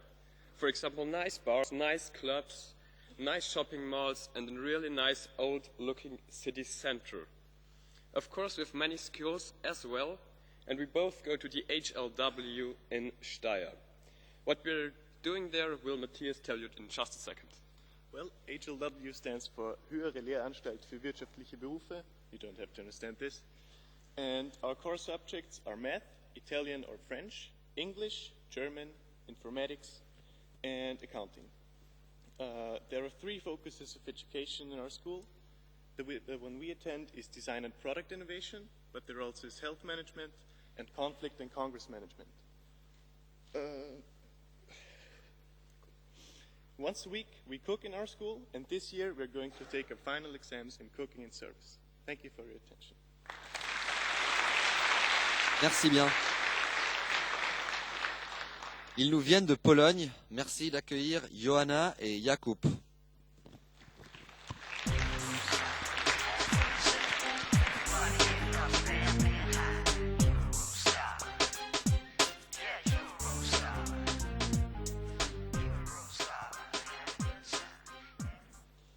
Hello, my name is Asia. This is Kuba. We are students from Poland. We'd like to tell you about our country. Poland has got amazing mountains as well as breathtaking coast. If you want to see a miniature Alps, go to the Tatry Mountains in the south of Poland. There you will see and experience a unique culture of local people. They are called Highlanders. If you enjoy seaside views or crystal clear water, go to the Baltic Sea or the Masurian Lakes, which is a land of lakes, hills and forests. We live in Silców. It's a small town but quite charming. We study in local high school. Our town is 50 kilometers from Wrocław. Wrocław is European Capital of Culture 2016. There are many interesting events, like concerts of artists from all over Europe. It's definitely a place worth seeing.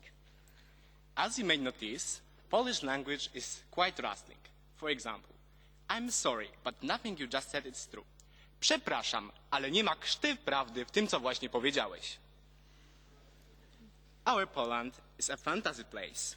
To prove it, we should say that the symbol of our capital city, Warsaw, is mermaid, and the symbol of another city, Krakow, is dragon. At the end, we want to tell you that travel magazine Lowly said that Poland is one of 10 countries worth seeing in 2016. Thank you. Dziękujemy. Thank you very much. And now please welcome Katia from Portugal.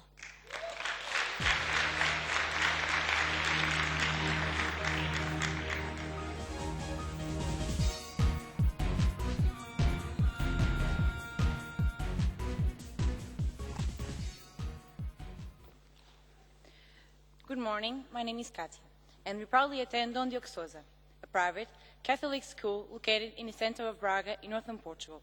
It was founded in 1949, having over a half a century of history and tradition dedicated to education. Our school encourages student growth through self-discipline, self-esteem, and respect for others, and the ability to form mature, enduring personal relationships that last a lifetime. Presently, there are 1,900 students attending our school. It focuses on the education continuum from preschool through grade 12, fostering values, abilities, and academic success. To accomplish this, our school provides its students with comfortable learning environments and excellent facilities. Besides encouraging academic excellence, we also have access to extracurricular activities aimed at developing students' interests and aspirations in a variety of areas. To sum up, our excellent academic achievements are the result of the commitment and dedication of our teachers who work together as a team to achieve success. Merci beaucoup. Ils nous viennent de Roumanie. Merci d'accueillir Sebastian et Razvan.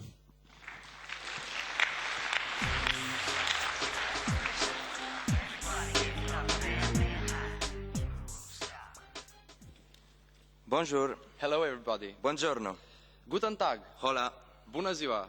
We come from Romania. Our country is located in southeastern Europe. It has 19 million inhabitants. We speak one of the 5 Latin languages. Our capital city was called Little Paris. We have all the major landforms. And don't forget the Danube Delta, it's a real bird's paradise. It is also land of legend, the birthplace of the vampires. So it is associated with the legend of Dracula. But that's not all. The House of Parliament is the second largest building in the world. We have a sphinx too in the Bucci Edge Mountains. The impressive architecture of the houses and the well-preserved traditions of Transylvania made Prince Charles like it very much. Many sites are part of the UNESCO heritage, and we have one of the fastest internet connection, haven't we? Right. And some famous people who've changed the world were born in our country. Professor Paulescu discovered the insulin. Harry Coanda invented the jet engine. And we all know about Brancuș. Also, you might know of Nadia Khomeini-Chorhaji. We're glad to be here with you today. Daure Lazar High School students show their greetings. Thank you. Thank you. Thank you very much. Tamara and Barbara are from Slovakia. A round of applause, please.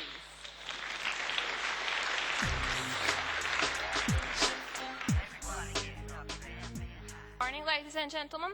First, I would like to say that we feel very honored to be here tonight, and we are happy to take part in Euroscola. Our school, Business Academy in Poprad, lays under high Tatras, which are one of the smallest mountain ranges in the world. They are one of the top tourist destinations on Slovakia. Our town, Poprad, is administrative, cultural, and industrial center of its region. The Business Academy is a sort of a secondary school which prepares students for practical jobs such as accountant or economist, or simply prepares pupils for university studies. We learn many languages such as German, French, English or Russian, then general subjects like maths, and mostly we learn economy subjects like management or accountancy. There are two programs on our school which you can attend. One is a general business academy and the second is tourism. Our students are very hardworking and take part in various local or international competitions in the field of languages, economy or sports. We are running many student companies on our school with various activities. The most popular are running a school buffet or preparing events like balls for students of our school. We achieve a huge success at fairs of student companies in various competing categories. Our school is annually ranked as one of the best in Slovakia, thanks to our perfect school board, great teachers, and diligent students. We will be happy to see you in Slovakia. Thank you for your attention. Merci bien. À présent, nous accueillons Oli et Hilary qui nous viennent de Finlande. Merci de les accueillir.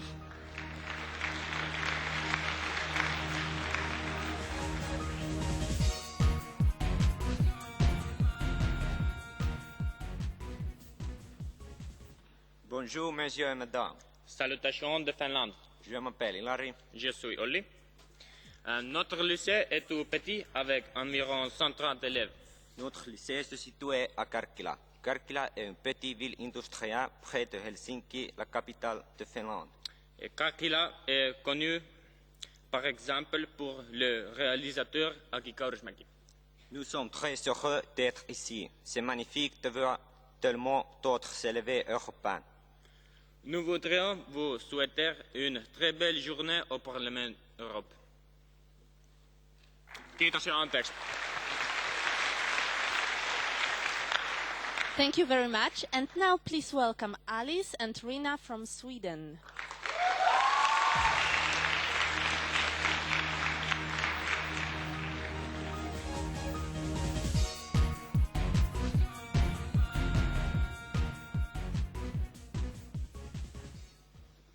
Hello. We are very proud and honored to be here. And firstly, we would like to introduce ourselves. My name is Rina. And my name is Alice. And we're both 18 years old. We are from Sweden, Motala, from a school named Platengymnasiet. And as Rina said, we are delighted to stand here in the Parliament of the European Union, speaking in front of such educated and intelligent people. And as you already know, Swedish meatballs are the best. And not every single girl is blonde and blue-eyed. Neither do we ride on polar bears to school. And unfortunately, not every boy looks as good as Måns Zelmerlöw, who won the Eurovision Song Contest last year. Or yeah, they do. We are very happy to be here today, hoping that we, together with you, other Europeans, can make this experience as good as possible. And that we can hold important discussions that might change the future for the better. Thank you. Merci beaucoup. Et maintenant, nous accueillons Jack et Emma qui nous viennent du Royaume-Uni. Merci de les accueillir.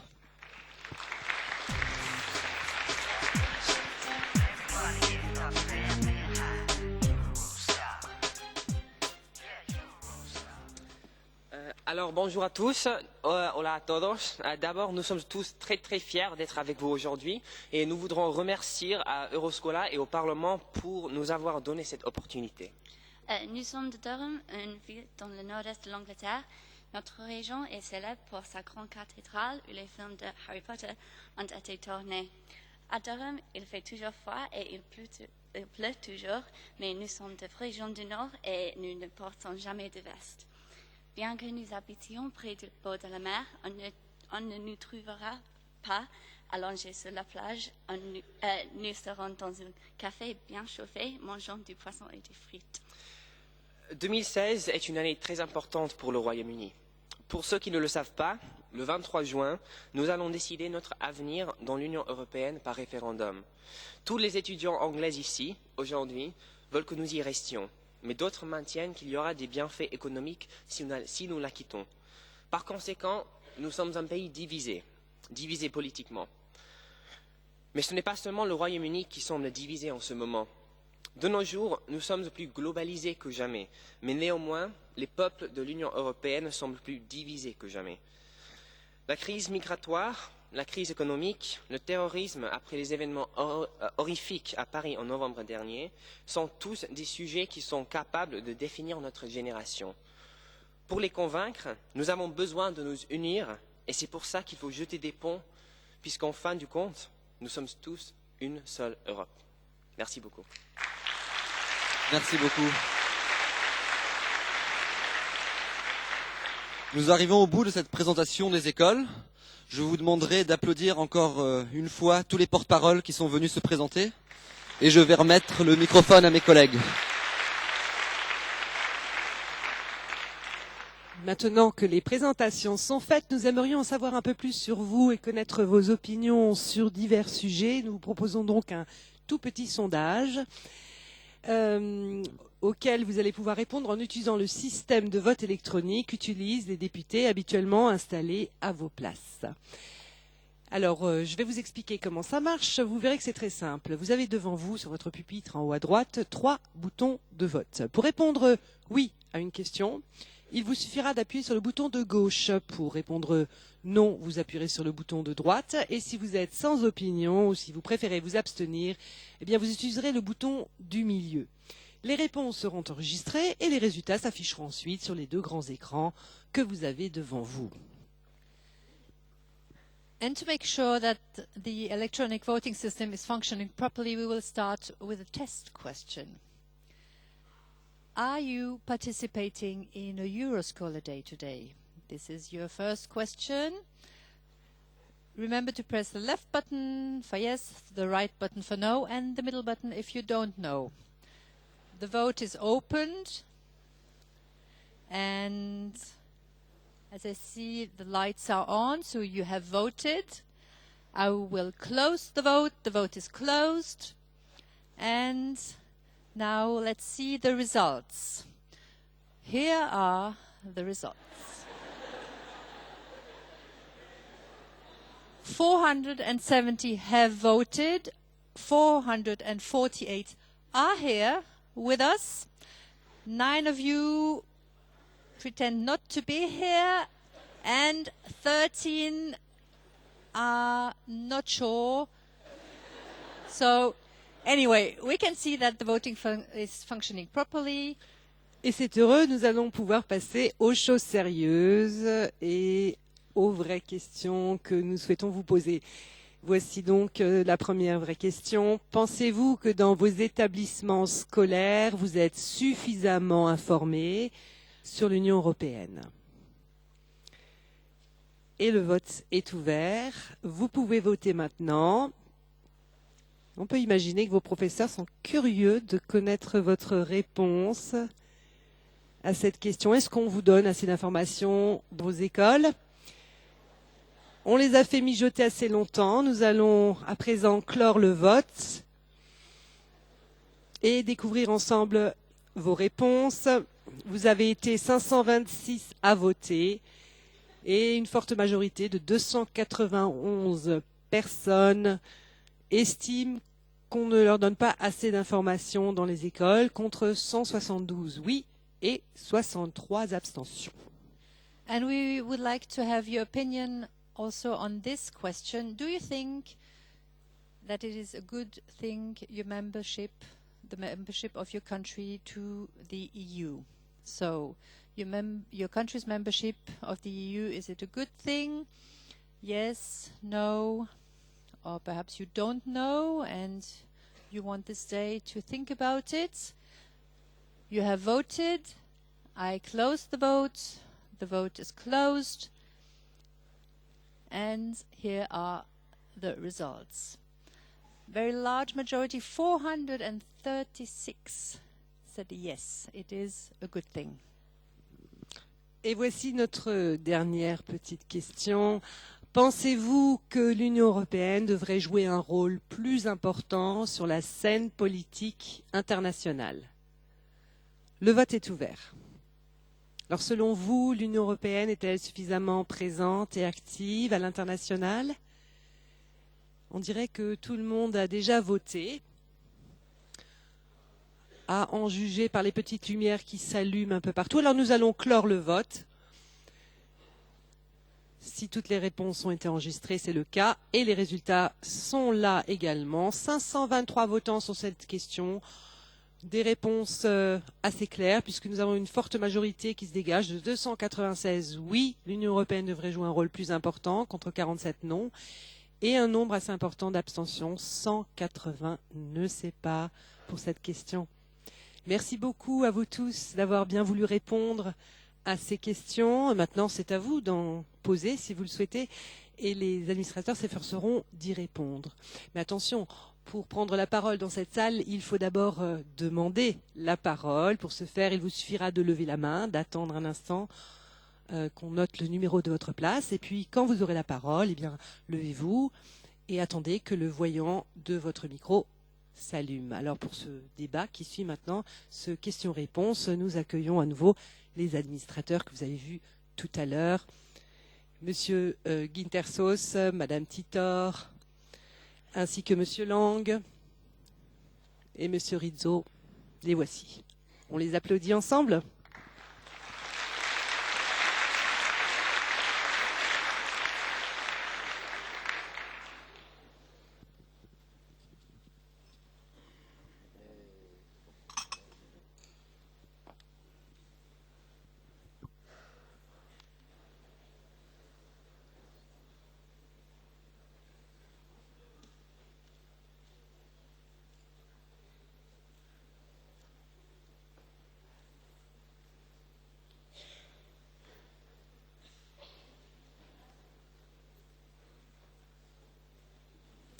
Ja, herzlich willkommen zurück und wir haben einen Überraschungsgast mitgebracht, deswegen ist der Stuhl hier neben mir auch noch frei.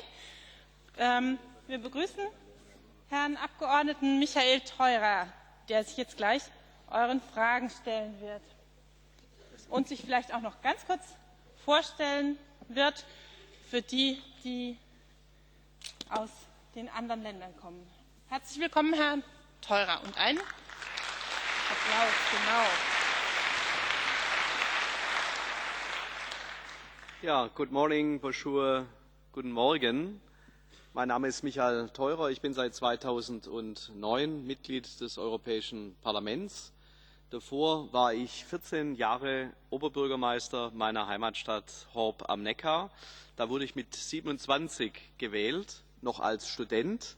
Das heißt, manchmal geben die Bürgerinnen und Bürger jungen Menschen auch einen Auftrag, sich politisch zu engagieren. Und deshalb freue ich mich ganz besonders, dass Sie heute auch hier sind, aus vielen Ländern. Und was mich ganz besonders gefreut hat, war die Abstimmung, dass Sie gerade gesagt haben, mit großer Mehrheit, ja, Sie sind dafür, dass Ihr Mitgliedsland Mitglied in der Europäischen Union sind. Denn ich bin der festen Überzeugung, wenn es die Europäische Union nicht gäbe, dann müssten wir sie erfinden. Ich glaube, wir können nur gemeinsam in einer sich verändernden Welt unsere Interessen zu Gehör bringen. Der Rückfall in nationale Egoismen ist falsch. Ich bin besorgt, dass in manchen Ländern jetzt wieder nationalistische Stimmen dann auch laut werden. Wir haben in der Geschichte gesehen, dass Nationalismen in Krieg und Krise münden. Ich glaube, gemeinsam sind wir stärker. Wir haben viel erreicht in der Europäischen Union. Frieden mit unseren Nachbarn, Aussöhnung, Verständigung. Wir haben einen gemeinsamen Binnenmarkt erreicht. Wir haben offene Grenzen. und wir können weltweit unsere Interessen zu Gehör bringen. Aber ich bin mit dem Zustand der Europäischen Union nicht zufrieden.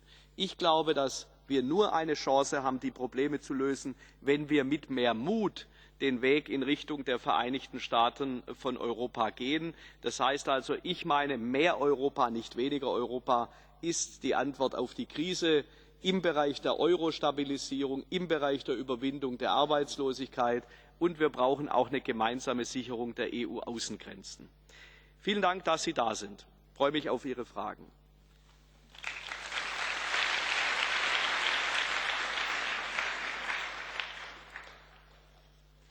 And now it's your turn for your questions, and be aware you put your questions to a real member of this House, not only us officials, but a real politician. That's a great opportunity we have, Mr. Theurer, with us this morning. So please go ahead and put plenty of questions to him. Who would like to put the first one?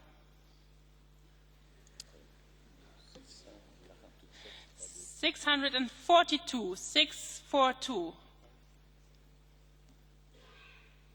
is the bravest. Please get up and tell us your name and where you come from. I'm Faye and I'm from Greece.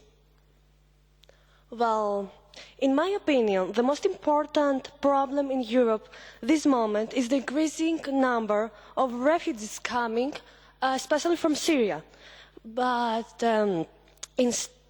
European countries, instead of being united and facing it as a unit, they close their borders and they don't actually help each other, letting the more, let's say, unlucky countries try to find a solution in their own. I live in a country that this is an actual weight in the problems, in the hundreds of problems that we have right now. So don't you think that you should actually follow the ideals, the original ideals, and so we could become a real whole?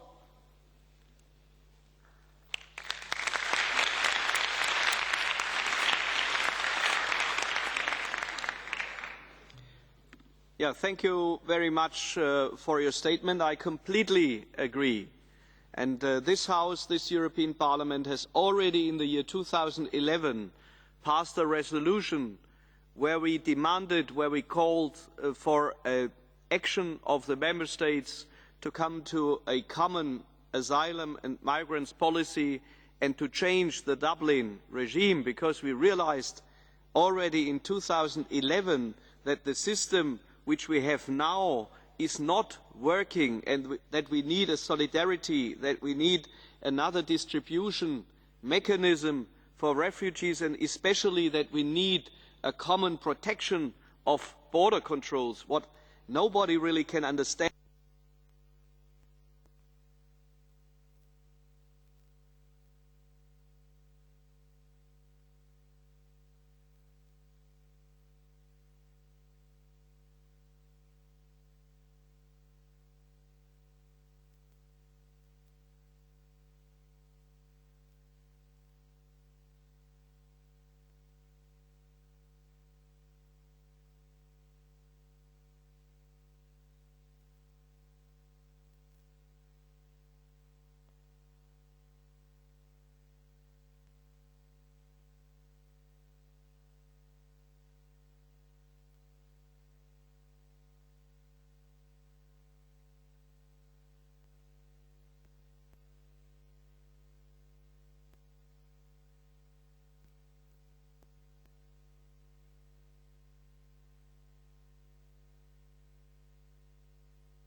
for each human. However, I see that nowadays everything has to do with money and wealth of the strong nations. Who is the main reason, according to the European Union, while Europe working as a family consists of countries that are rich and others that face tremendous economic problems? How can we approach this problem in order to create a Europe for its people? Thank you.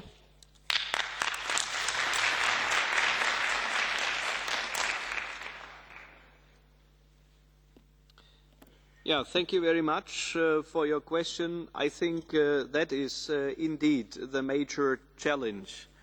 Most fortunately, the broad majority of this House is convinced that the European Union should take further joint action to overcome the situation in Europe, which is a divided situation. We have some parts of the European Union where there still is an economic crisis, but what you first stated, I think, is the most important, that we do not forget that the European Union is more than a common market and that it is worthwhile to work together on the basement of the same values, which is much more than creating economic wealth.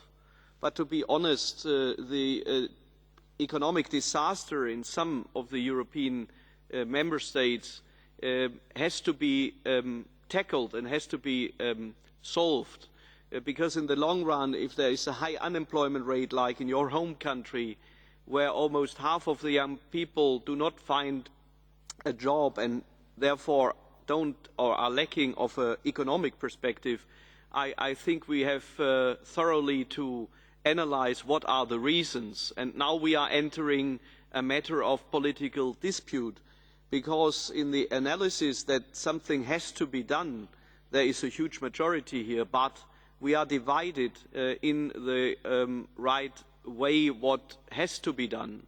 And so from my political point of view as an economist and also as a liberal politician, we believe that it is absolutely necessary to strengthen the source of wealth, the wealth creation, and that leads us exactly to how can we be competitive in a world which is more and more globalized and more digitalized.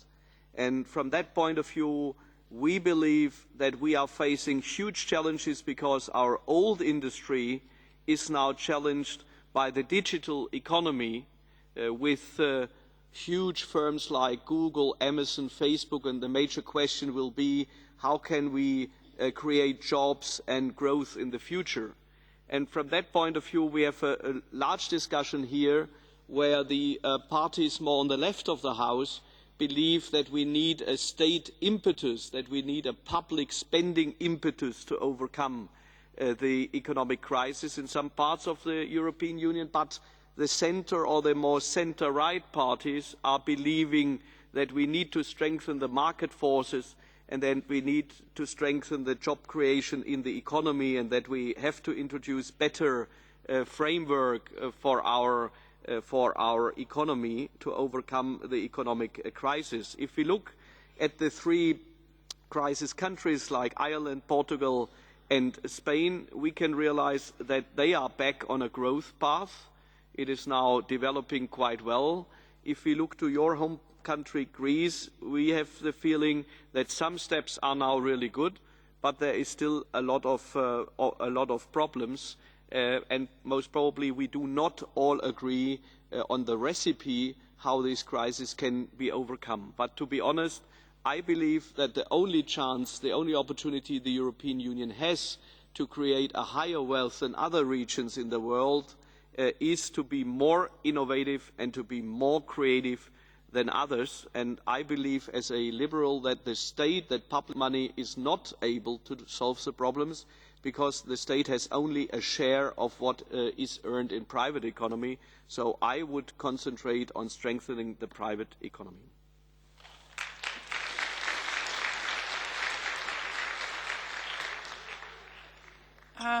Number 498 had another question.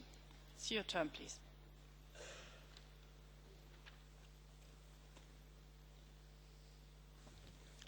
What is the opinion of the European Union on refugees after the Paris terror attacks in November and the Cologne sexual assaults and rapes in December, which were both initiated by refugees.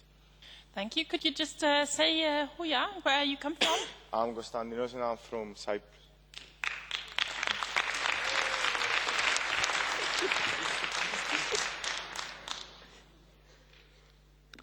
Yeah, we are facing in fact three crises. One is the currency crisis, one is the refugee crisis, and the third one is the terrorist crisis or terrorism crisis.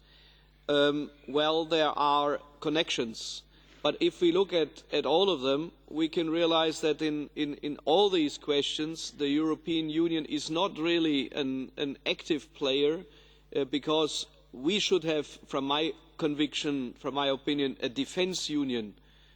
We should join forces, for instance, to build up a European defence force to protect the borders. If we look to the refugee crisis and the origin of terrorism, or of some terrorism, we realise that the situation in Syria is one of the major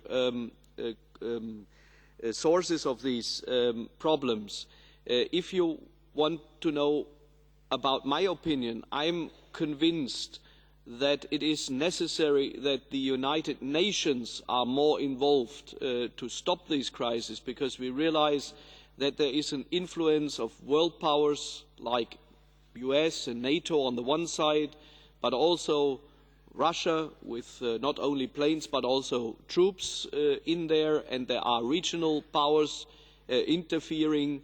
And if we look at that, that is a very difficult situation, and from my opinion it would be best to get all these things discussed in the Security Council on a United Nations level, and if the world powers work together, it should be possible to cool down the conflict and to reach at least a ceasefire, and that would be best because that is the precondition that the refugees can return to Syria.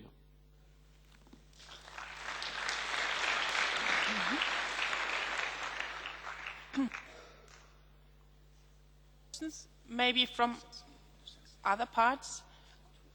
207 had a question. Colleague with the number 207. Yes, please. Hi, I'm Robin from the Netherlands, and I heard you say that you wanted to close the borders of Europe. But what are all those people going to do? Just die outside our borders while we are the strongest economic union in the entire region where they can go to?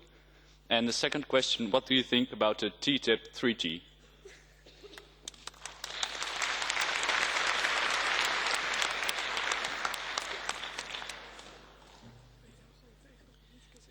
Yeah, first of all, if you get rid of border controls in between the European Union and the Schengen area, you have to guarantee that the outside borders are controlled. What we realise at the moment is that we have an uncontrolled immigration to the European Union, which is causing a lot of problems, especially as we have already heard from your colleagues from FEI and the other colleague from Greece. The problem is existing in Greece. So what is my first answer? I think it was an absolutely great mistake that the United Nations had to cut down the funding of the refugees in the refugee camps at the Turkish-Syrian area and in Lebanon and in Jordan. You just said, I want to close down the borders.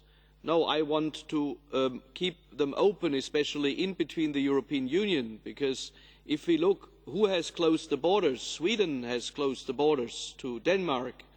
They have built the longest bridge in the world to overcome the borders, but now there is control because the Swedish government, one of the most migrant-friendly governments of the world, realised that the country is not able to bear the challenges with the incoming migrants. And I think if we look at that situation, we realise there is not a real solidarity. And I'm coming from a country who has already hosted 1 million of refugees. Yes, I believe it is possible to host them, and I still believe that it is possible to host even more. But I also have visited many of the housing programs now, and it is very difficult at the moment in my home country, Germany, to find decent housing for all the people now coming. And from that point of view, I'm really honest. I think we need a joint action, including stopping the source of the refugees with cooling down the conflict in Syria.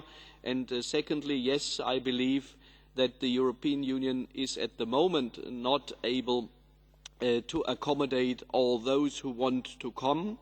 That is probably more for political reasons than for the economic situation. It could be, if there would be an European Union solidarity, it would be possible to host more, but we realise that it is not possible by only a few countries to do it. Okay, and I don't know how the situation is in the Netherlands. I discussed with some colleagues in the Netherlands, and it would be fine if with this reallocation mechanism we could bring more refugees than 160,000 from those countries who have taken more, like Sweden and Germany, to the other countries in the European Union. But at the moment, the government are not willing to do it. If you look, for instance, to Hungary, there are colleagues from Hungary here as well.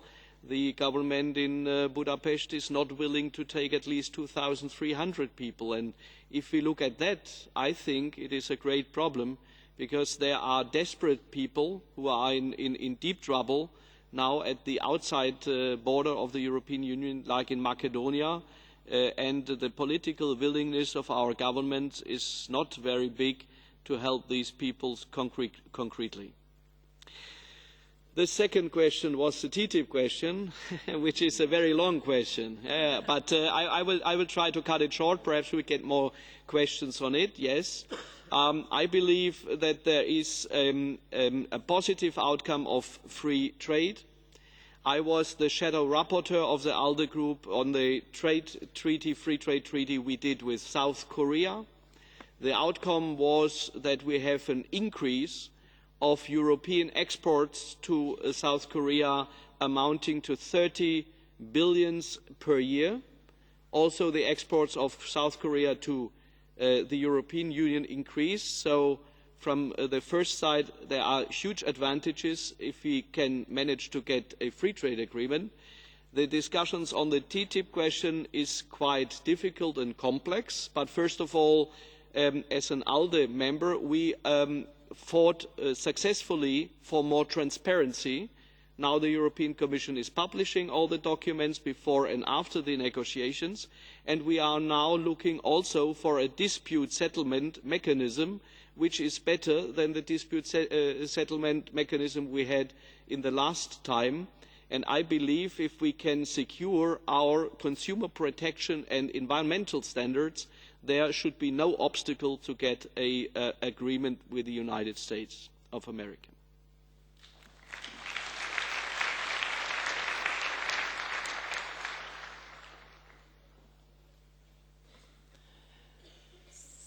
Number 732, please. 732. Your question, please. My name is Gregory, and I'm from Greece. We're all here today in the heart of the EU, the European Parliament, which is the epicenter of united Europe. However, the latest developments, the economic and refugee crisis, have shown that unity in Europe is unstable, since every country implements unilateral policies, often deviating from decisions taken by the official central bodies. My question is, do you think solidarity and unity really exist inside the European Union? Thank you.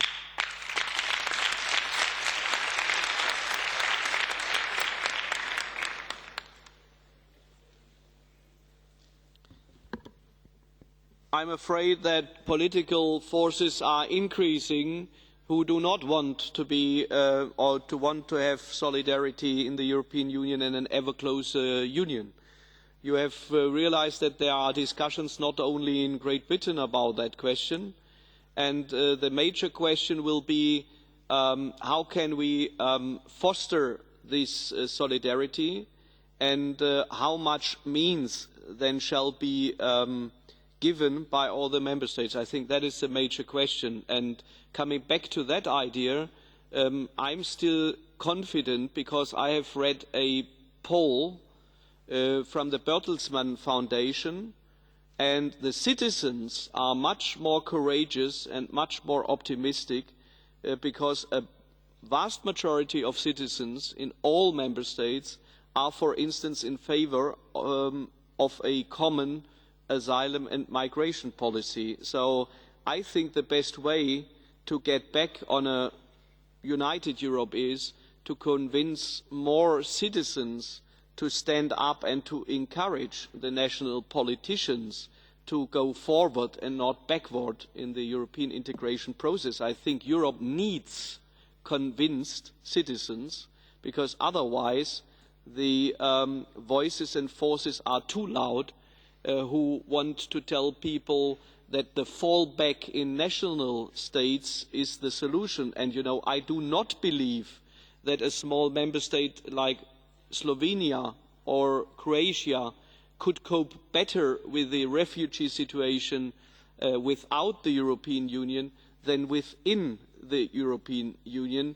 If we look at bigger member states like France and Germany are fighting hard to cope with the situation. So I think it is really a great danger that more and more people in public opinion now in each member state are claiming that the EU is the culprit, and they make the people believe that we would be better off with national states and without the European Union. I do not believe it, but we urgently need more citizens who help us with that.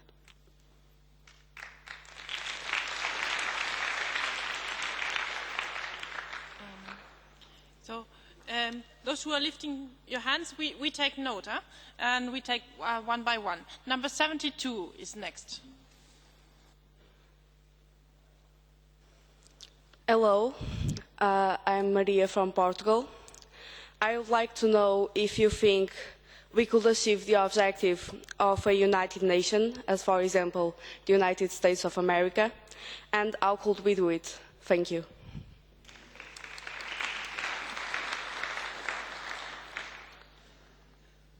I still believe that there are great advantages of a closer European Union. First of all, I'm completely in favour for a defence union, because if we compare, for instance, how much money the 28 member states spend for defence, for defence forces, if we calculate that, we realise that that is 50% of the expenses of the United States of America, but the military outcome is only 15% of the United States of America. So what is the conclusion on that finding of many studies? That is, we could achieve with the same amount of money a higher military effectiveness, or we could reach the same military effectiveness spending less money.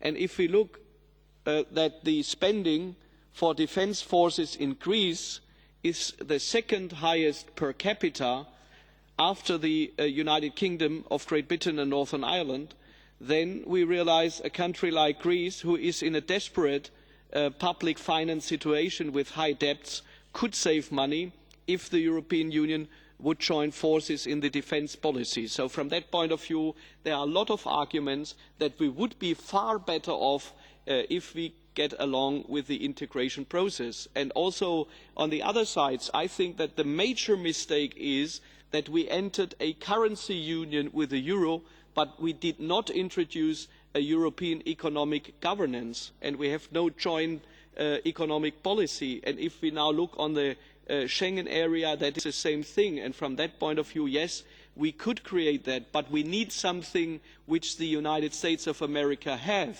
And they talk about the nation-building process. What we have to have in the European Union is a union-building process.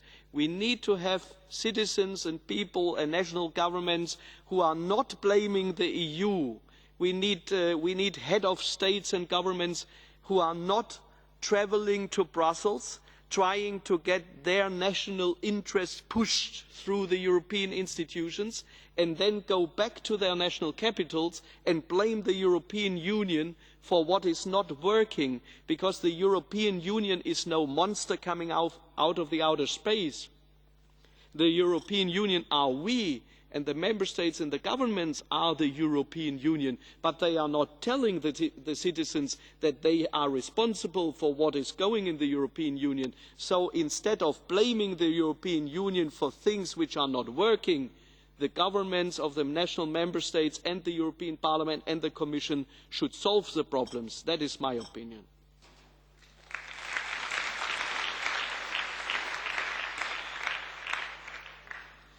Thank you. Number 476 is next, please. 476. Thank you very much. My name is Seyit Karadag from the Netherlands. As we all know, the European Union is going to give more than 3 billion euros to the Turkish government to make sure there is shelter for the refugees.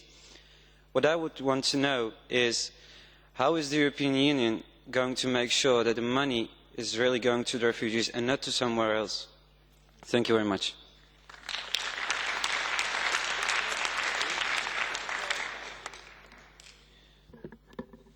I'm not sure that the European Parliament will approve the outcome of the summit. There will be a lot of discussions, for instance, on the visa proposals and also on the money. What we will take care for as a member of the Budgetary Control Committee, and I was in the last mandate the chairperson of the Committee of Budgetary Control, yes, we want that the European Commission will secure that the money we will give, we don't know exactly how much money it will be because that is not approved by the European Parliament either yet, is really getting to the people. And that is the major questions we are putting in this House as well, because it must be secured that the European taxpayer money is really getting to the people who are desperate in need.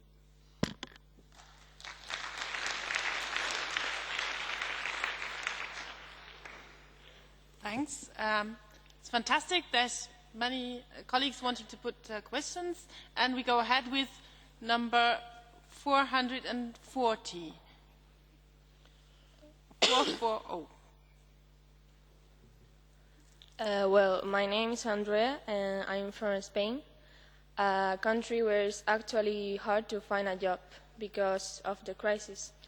And my question is, if I decided to study abroad, for example in Germany, would it be a really big problem to me to find a job when I'm back, knowing that the qualifications aren't the same? Thank you.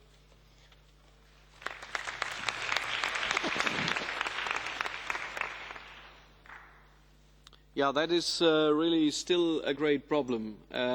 I can only say that the European Parliament is all the time pushing that the recognition of the academic degrees and of degrees itself should be improved. But I still believe that the European labour markets had made progress during the last years.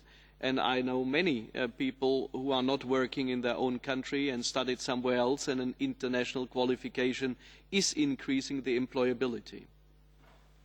But you are right, it's still a problem that sometimes the degrees are not acknowledged, but the European Parliament was pushing the Member States, and that is again a competence of the Member States, the education system. And we as a European Parliament think that it's not acceptable. If we have a currency union and a common market, we also need labour mobility, and the acknowledgement and recognition of degrees is the precondition for that.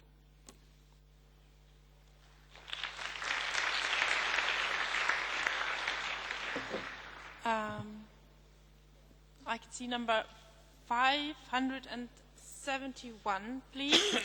Please also note that we'll not be able to take two questions from the same person, because we would like to have as many of you as possible speak this morning and again this afternoon. So perhaps you keep your points for the afternoon debate, or also, of course, for the online debate we are having at the same time on social media.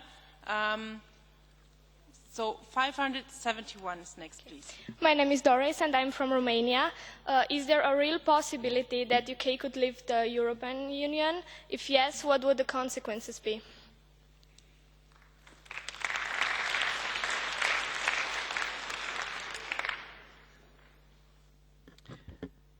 Yeah, me personally, I would like to hope that the citizens of the United Kingdom of Great Britain and Northern Ireland decide in the referendum to stay.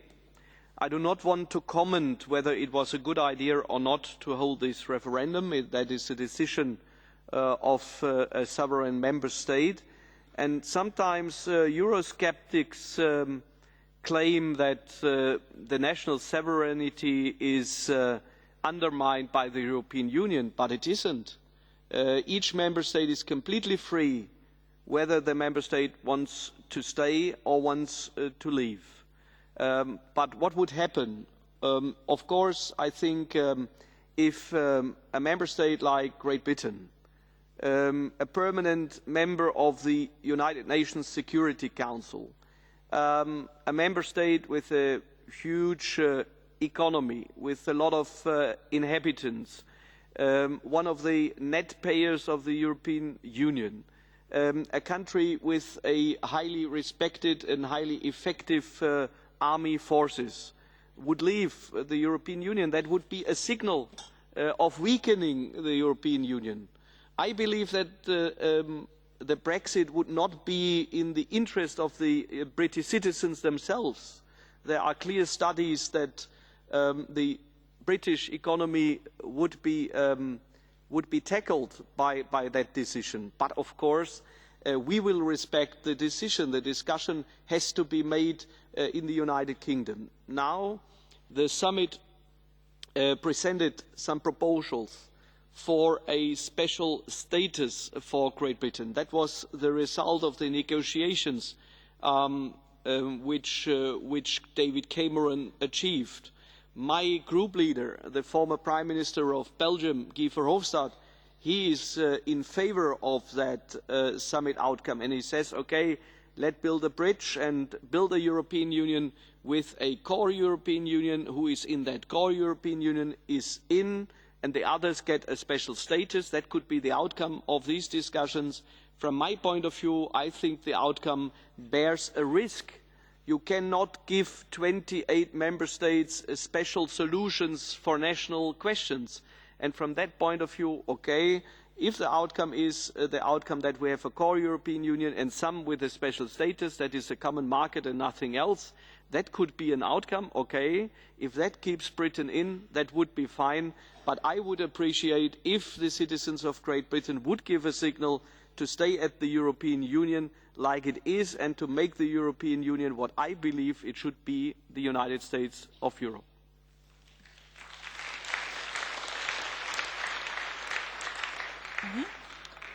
The colleague with the number 639 has been waiting to put his question for a long time.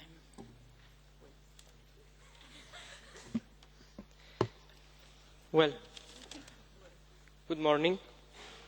Dear colleagues, given the opportunity to speak in this sacred place of discourse, where decisions for the future of the peoples and prosperity are taken, I would like to hereby state, as a representative of Greece, certain concerns. Our presence here is due to the fact that from the very beginning of its foundation, the European Union set the unity and safeguarding of its citizens. Colleague, it's a question and answer session, so we would prefer you put a question to the member, okay? Okay. So, I would like to say that, my first question is that is the European Union under crisis, and does this crisis lead to its destruction? And how much, dear colleagues, Europeans do we feel? And which is the place of Greece in the European Union? Thank you very much.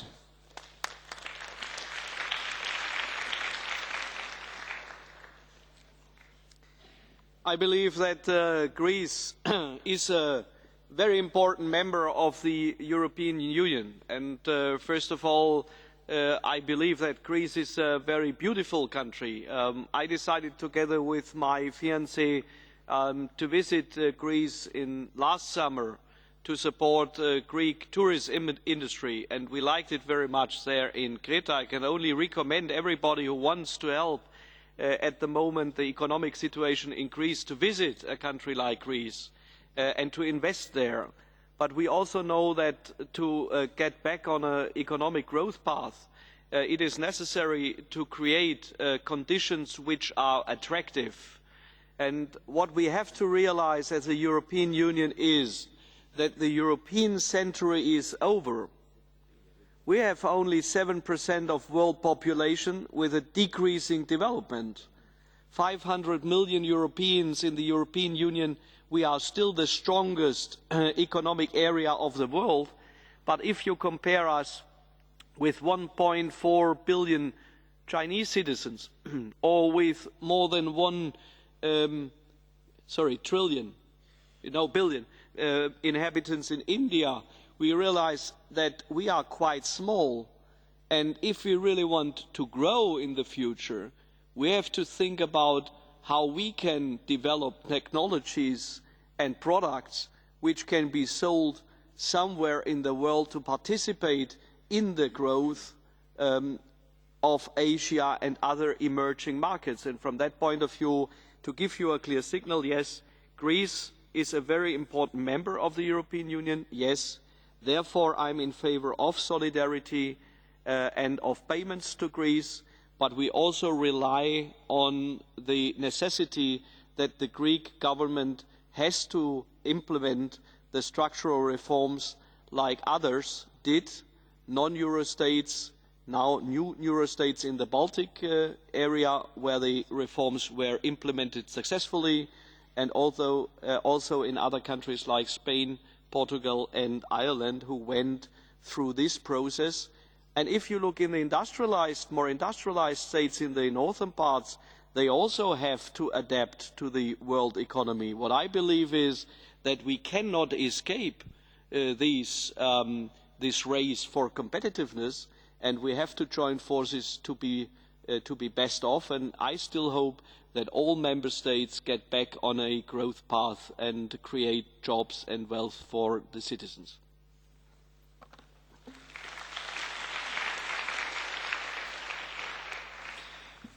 Number 379 was next. 379, your question, please.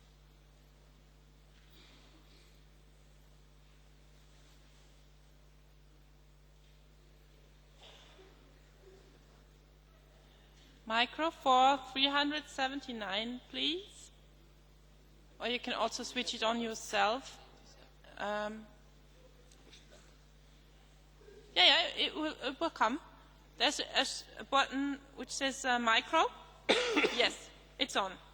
Hello, I'm Martin and I'm from Germany, and I wanted to ask whether the refugees are a chance for the European population to get higher again, whether they are rather a chance than a threat to the European Union. Thank you.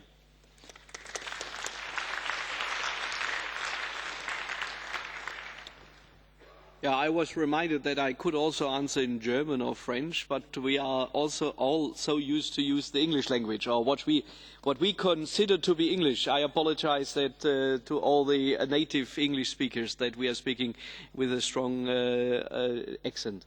Okay, you mentioned the demographic change, and indeed in whole Europe we are facing a decrease of the population. In Italy, you can find whole villages which are empty. Also in some parts of France or in some parts of eastern Germany, half of the villages are empty. And from that point of view, we could argue that it would be an advantage to have an immigration.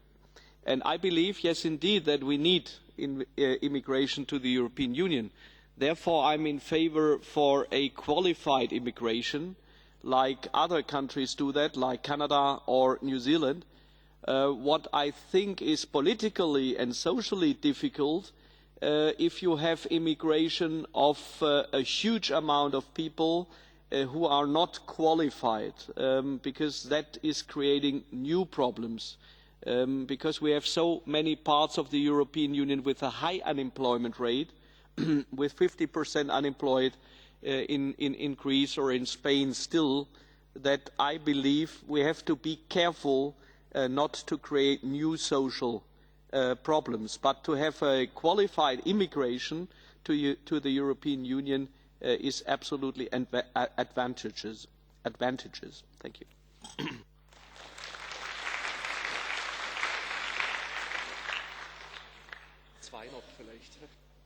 Yes, Mr. Theurer just says he can take 2 more questions, and afterwards I would like to ask you for special applause because he's also in the middle of a very important electoral campaign at home, and it's really fantastic he takes time with us here this morning. I have number 494 on my list. Please, it's your turn.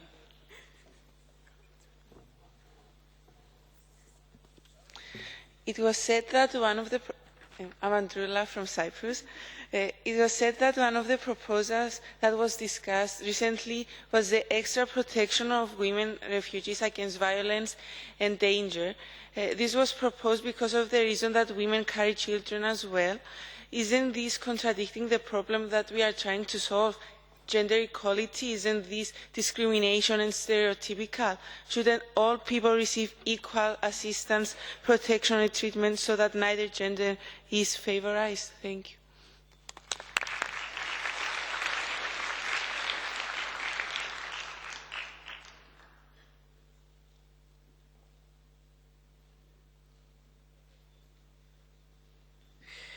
Yeah, the European Parliament has passed a lot of resolutions in favour of gender equality, and I think we are doing on that a really good job. What the focus was this week is that if we look at the refugee situation, it is indeed that we have to help each person who is in a desperate situation. But if we look at it, children or elderly people, they need. These are people with special needs, and that has to be highlighted. That was the only thing we passed, and I'm completely convinced that is right. You know, if there is a ship in a problem, the first who are entering the saving boats are children and women, or that are people who have special needs, like elderly people, because we believe that other people, young people who have more power, can stand a difficult situation longer than those who need special support. And that was the resolution or the discussion we had this week in this House.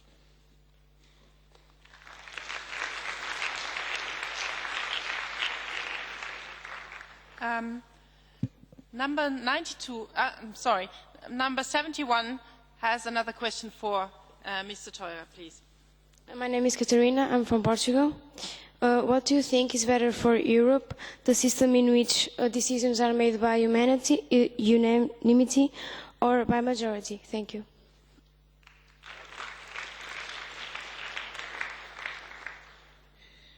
Yeah, we are, in my party, the Liberal Party, German FDP, we are in favor of majority decisions. So one of my major tasks at the moment is the fight in favor of a fair tax competition. And that is a question which is not a competence of the European Union yet. And that is a question which is dealt in the Council with anonymity. And that is causing great problems. Perhaps you have read about the LuxLeaks crisis when it came to the public that there are special sweetheart tax deals in some countries like Luxembourg's, but there are other examples with special tax constructions, double Irish, Dutch sandwich, so on, causing that international multinational companies like Apple, Facebook, Google, IKEA and others and Fiat are using these escape opportunities. And I was calling for a special committee in this House to investigate that. We have this special committee. I'm one of the co-rapporteurs on that. And we have found out that anonymity is one of the major problems because one member state is having a veto on a common tax policy. But to overcome all these problems, to overcome a situation where Google admits that they have transferred 11 billion euros legal, as they claim, via Netherlands to the Bermudas, which is one of these tax havens, we think that is not okay. We don't believe that it is right that small and medium-sized enterprises pay their taxes, but big multinationals avoid that by transferring their profits to tax havens. If we look to the Sunday Times, it was reported 4 weeks ago that 6 out of 10 of the biggest British multinational companies did pay zero corporate tax in the year 2014, although they have earned more than £30 billion worldwide profits. And from that point of view, one example where anonymity is a great problem, we suggested that there is a common framework for taxation, for corporate taxation, and that should be achieved with a majority, because for that there would be a majority in this House and also in the European Council. So I think there are a lot of arguments to come to more majority decisions in the Council as well.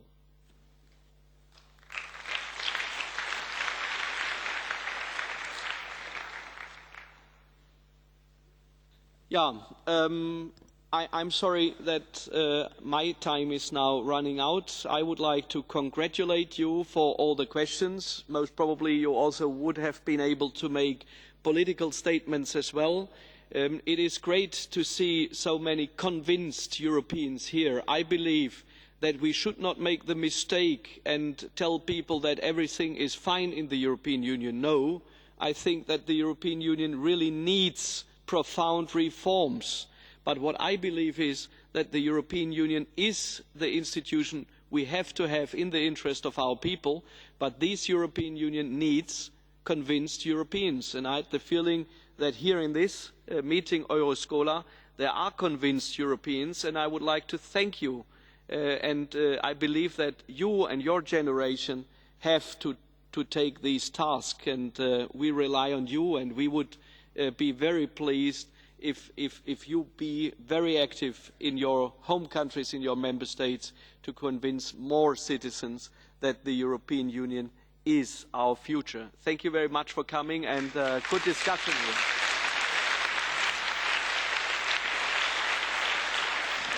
And a big thank you to Mr. Theurer, and best of luck for your political work. Thanks.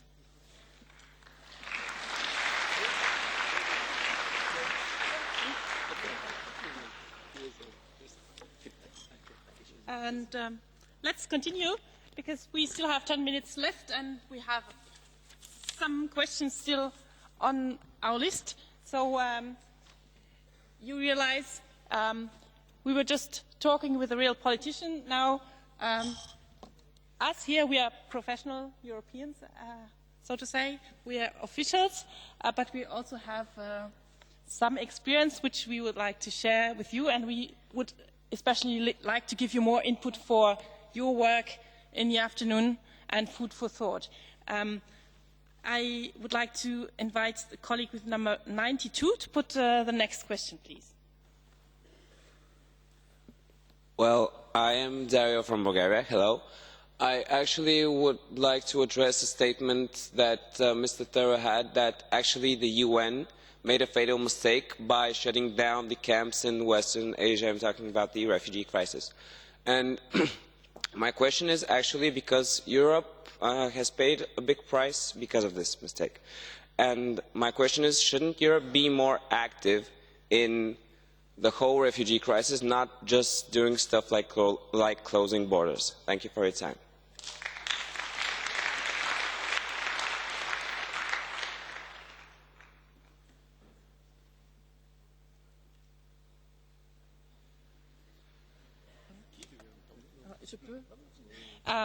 You can see your question is very tricky, as most of these questions surrounding the refugee crisis, and I think I switch to my mother tongue to answer.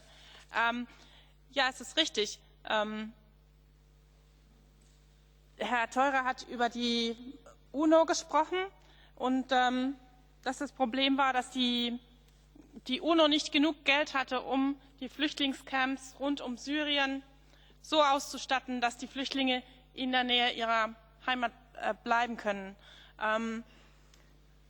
Jetzt ist die UNO eine Organisation, eine weltweite Organisation, die nicht so von Staaten, die nicht so eng zusammenarbeiten wie wir hier in Europa. Und die Europäische Union hat auch keinen eigenen Sitz, zum Beispiel im UNO-Sicherheitsrat, sondern das sind wichtige Staaten, wir haben es gerade vorhin gehört, zum Beispiel Großbritannien, auch Frankreich, aber natürlich auch andere wie Russland, die ganz andere Interessen zum Teil verfolgen. Und Herr Theurer hat gesagt, wir müssen seiner Ansicht nach uns stärker integrieren, zum Beispiel auch bei der Verteidigung stärker zusammenarbeiten, damit wir in diesem internationalen Rahmen eine stärkere Stimme haben als Europäer. Aber die Außenpolitik ist noch sehr stark bestimmt von den Interessen der einzelnen Länder. Also es ist im Moment nicht gesagt, dass jedes Land, was im UN-Sicherheitsrat eine wichtige Stimme hat, auch wirklich europäische Interessen und nicht nur die eigenen Interessen vertritt. Aber zum Beispiel die Fraktion von Herrn Theurer und auch andere Fraktionen setzen da sehr großes Gewicht rein, dass Europa sich sehr viel stärker koordiniert, um auch international mehr mit einer Stimme zu sprechen, gerade auch in der Flüchtlingskrise, weil, ja, und das ist eigentlich für alle einsichtig, dass da kein einzelnes Land, und sei es noch so groß in der Europäischen Union, einen Sonderweg oder eine einzelne Lösung finden kann. Let's go on with the next question. It was for number 313. 313 had a question.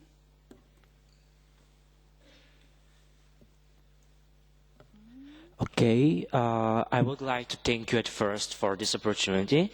My name is Suner and I'm from Bulgaria. As you have already said that the problem related to unemployment is the reason why we cannot actually let more refugees to cross the borders of the European Union, and that this problem is the main problem actually in the European Union, even though you said that European Union is one of the most powerful economic powers. Can you please tell me what European does in order to solve this problem? And I was wondering if you can tell me what is the big picture of the results which will come eventually from the actions taken by the European Union. Thank you.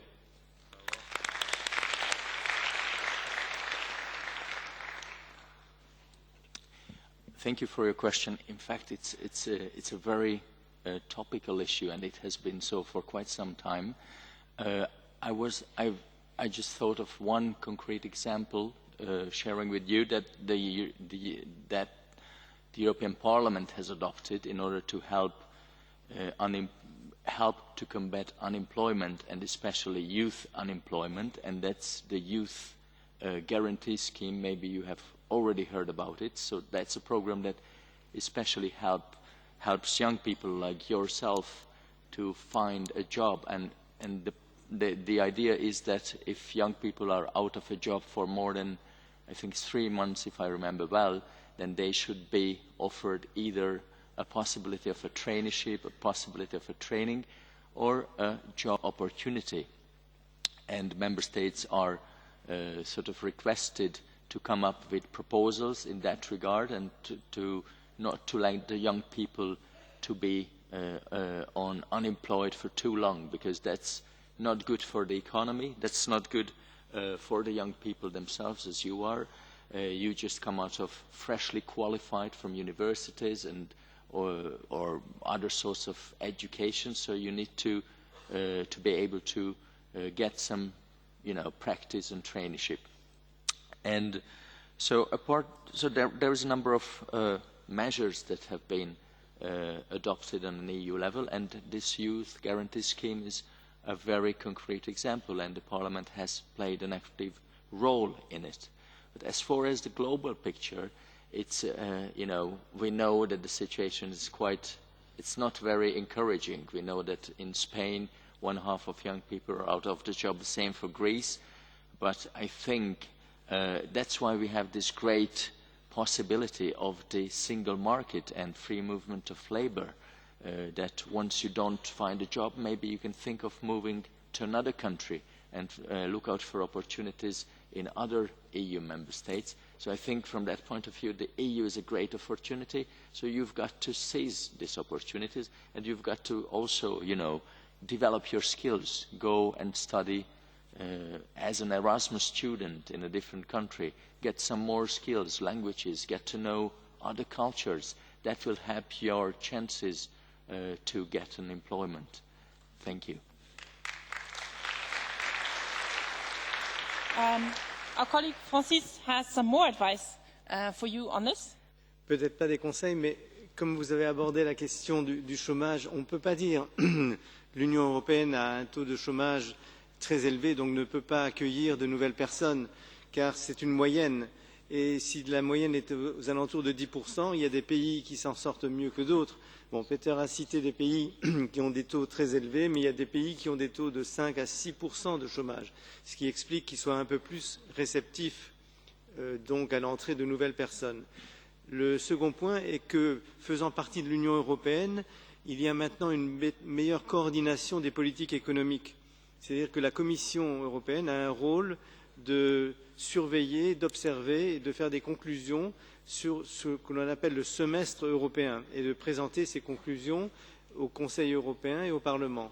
Et donc chaque pays est suivi et monitoré et il y a des recommandations de la Commission européenne pour améliorer le fonctionnement de l'économie. Et une des pratiques européennes, quand on ne peut pas disons, prendre une décision à l'unanimité, c'est de faire circuler les bonnes pratiques. C'est-à-dire que si quelque chose a bien marché dans un pays, pourquoi ne pas l'essayer également dans le sien? C'est le cas de l'apprentissage, par exemple. L'apprentissage est une forme, disons, de mise au travail qui fonctionne très bien en Autriche et en Allemagne et qui fonctionne moins bien dans d'autres pays. Donc on peut s'inspirer des exemples qui marchent. Ça aussi, c'est l'Union européenne, ce n'est pas seulement réagir négativement. Il faut essayer de tirer le meilleur profit de l'expérience des uns et des autres et, avec le renforcement de la surveillance économique, améliorer nos performances. We would have time for one last short question and one last short answer for this morning's session. 646, please.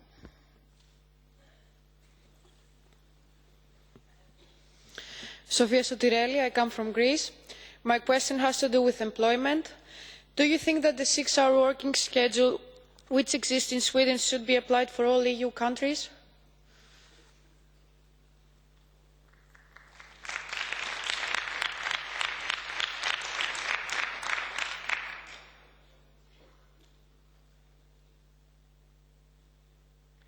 Ce que peut-être on peut répondre tout simplement, c'est que Francis vient de dire, c'est-à-dire le fait qu'il faut essayer de faire bien ailleurs ce qui est fait bien dans un pays. Donc la Suède a un système de formation qui est parmi les plus avancés de l'Europe, et bien sûr, on va essayer il faudrait essayer au niveau national de faire le mieux. Donc cet échange de bonnes pratiques qui est la clé parfois de connaître quelles pourraient être les solutions que d'autres ont trouvées ailleurs, de les appliquer chez nous. Merci. Et on va bien sûr continuer les échanges entre nous durant toute cette journée avec une partie très intéressante qui va suivre tout de suite. Merci beaucoup et à plus tard.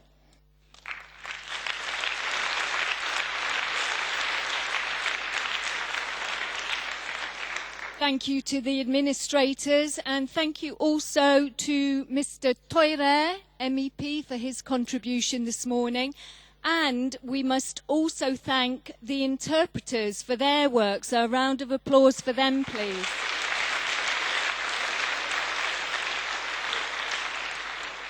So we've nearly come to the end of the morning session, but before we all leave the chamber, we have several announcements.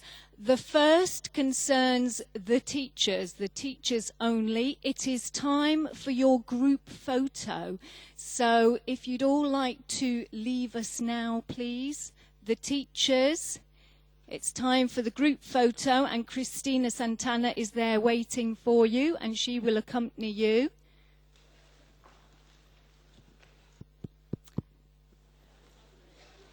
That is the first announcement. And the second, we usually have some lost property, but today, and this is really just to remind you all, you're all doing really well remembering to take everything with you. We have no lost property, so keep up the good work. Quant à moi, je voulais vous donner quelques précisions encore concernant l'Eurogame qui va commencer pendant la pause déjeuner. Vous allez retourner dans les restaurants tout à l'heure et bien sûr chacun retournera dans le restaurant du petit déjeuner, exactement dans la même salle que ce matin. Et sur les tables, vous trouverez les questionnaires du jeu qui sont tous pareils à celui-ci. Alors pour jouer, il faut compléter un questionnaire, mais avant il faut former une équipe de 4 personnes de nationalités différentes sans vous soucier le moins du monde des symboles géométriques qui n'ont rien à voir avec le jeu. Simplement 4 personnes de nationalités différentes pour répondre aux questions.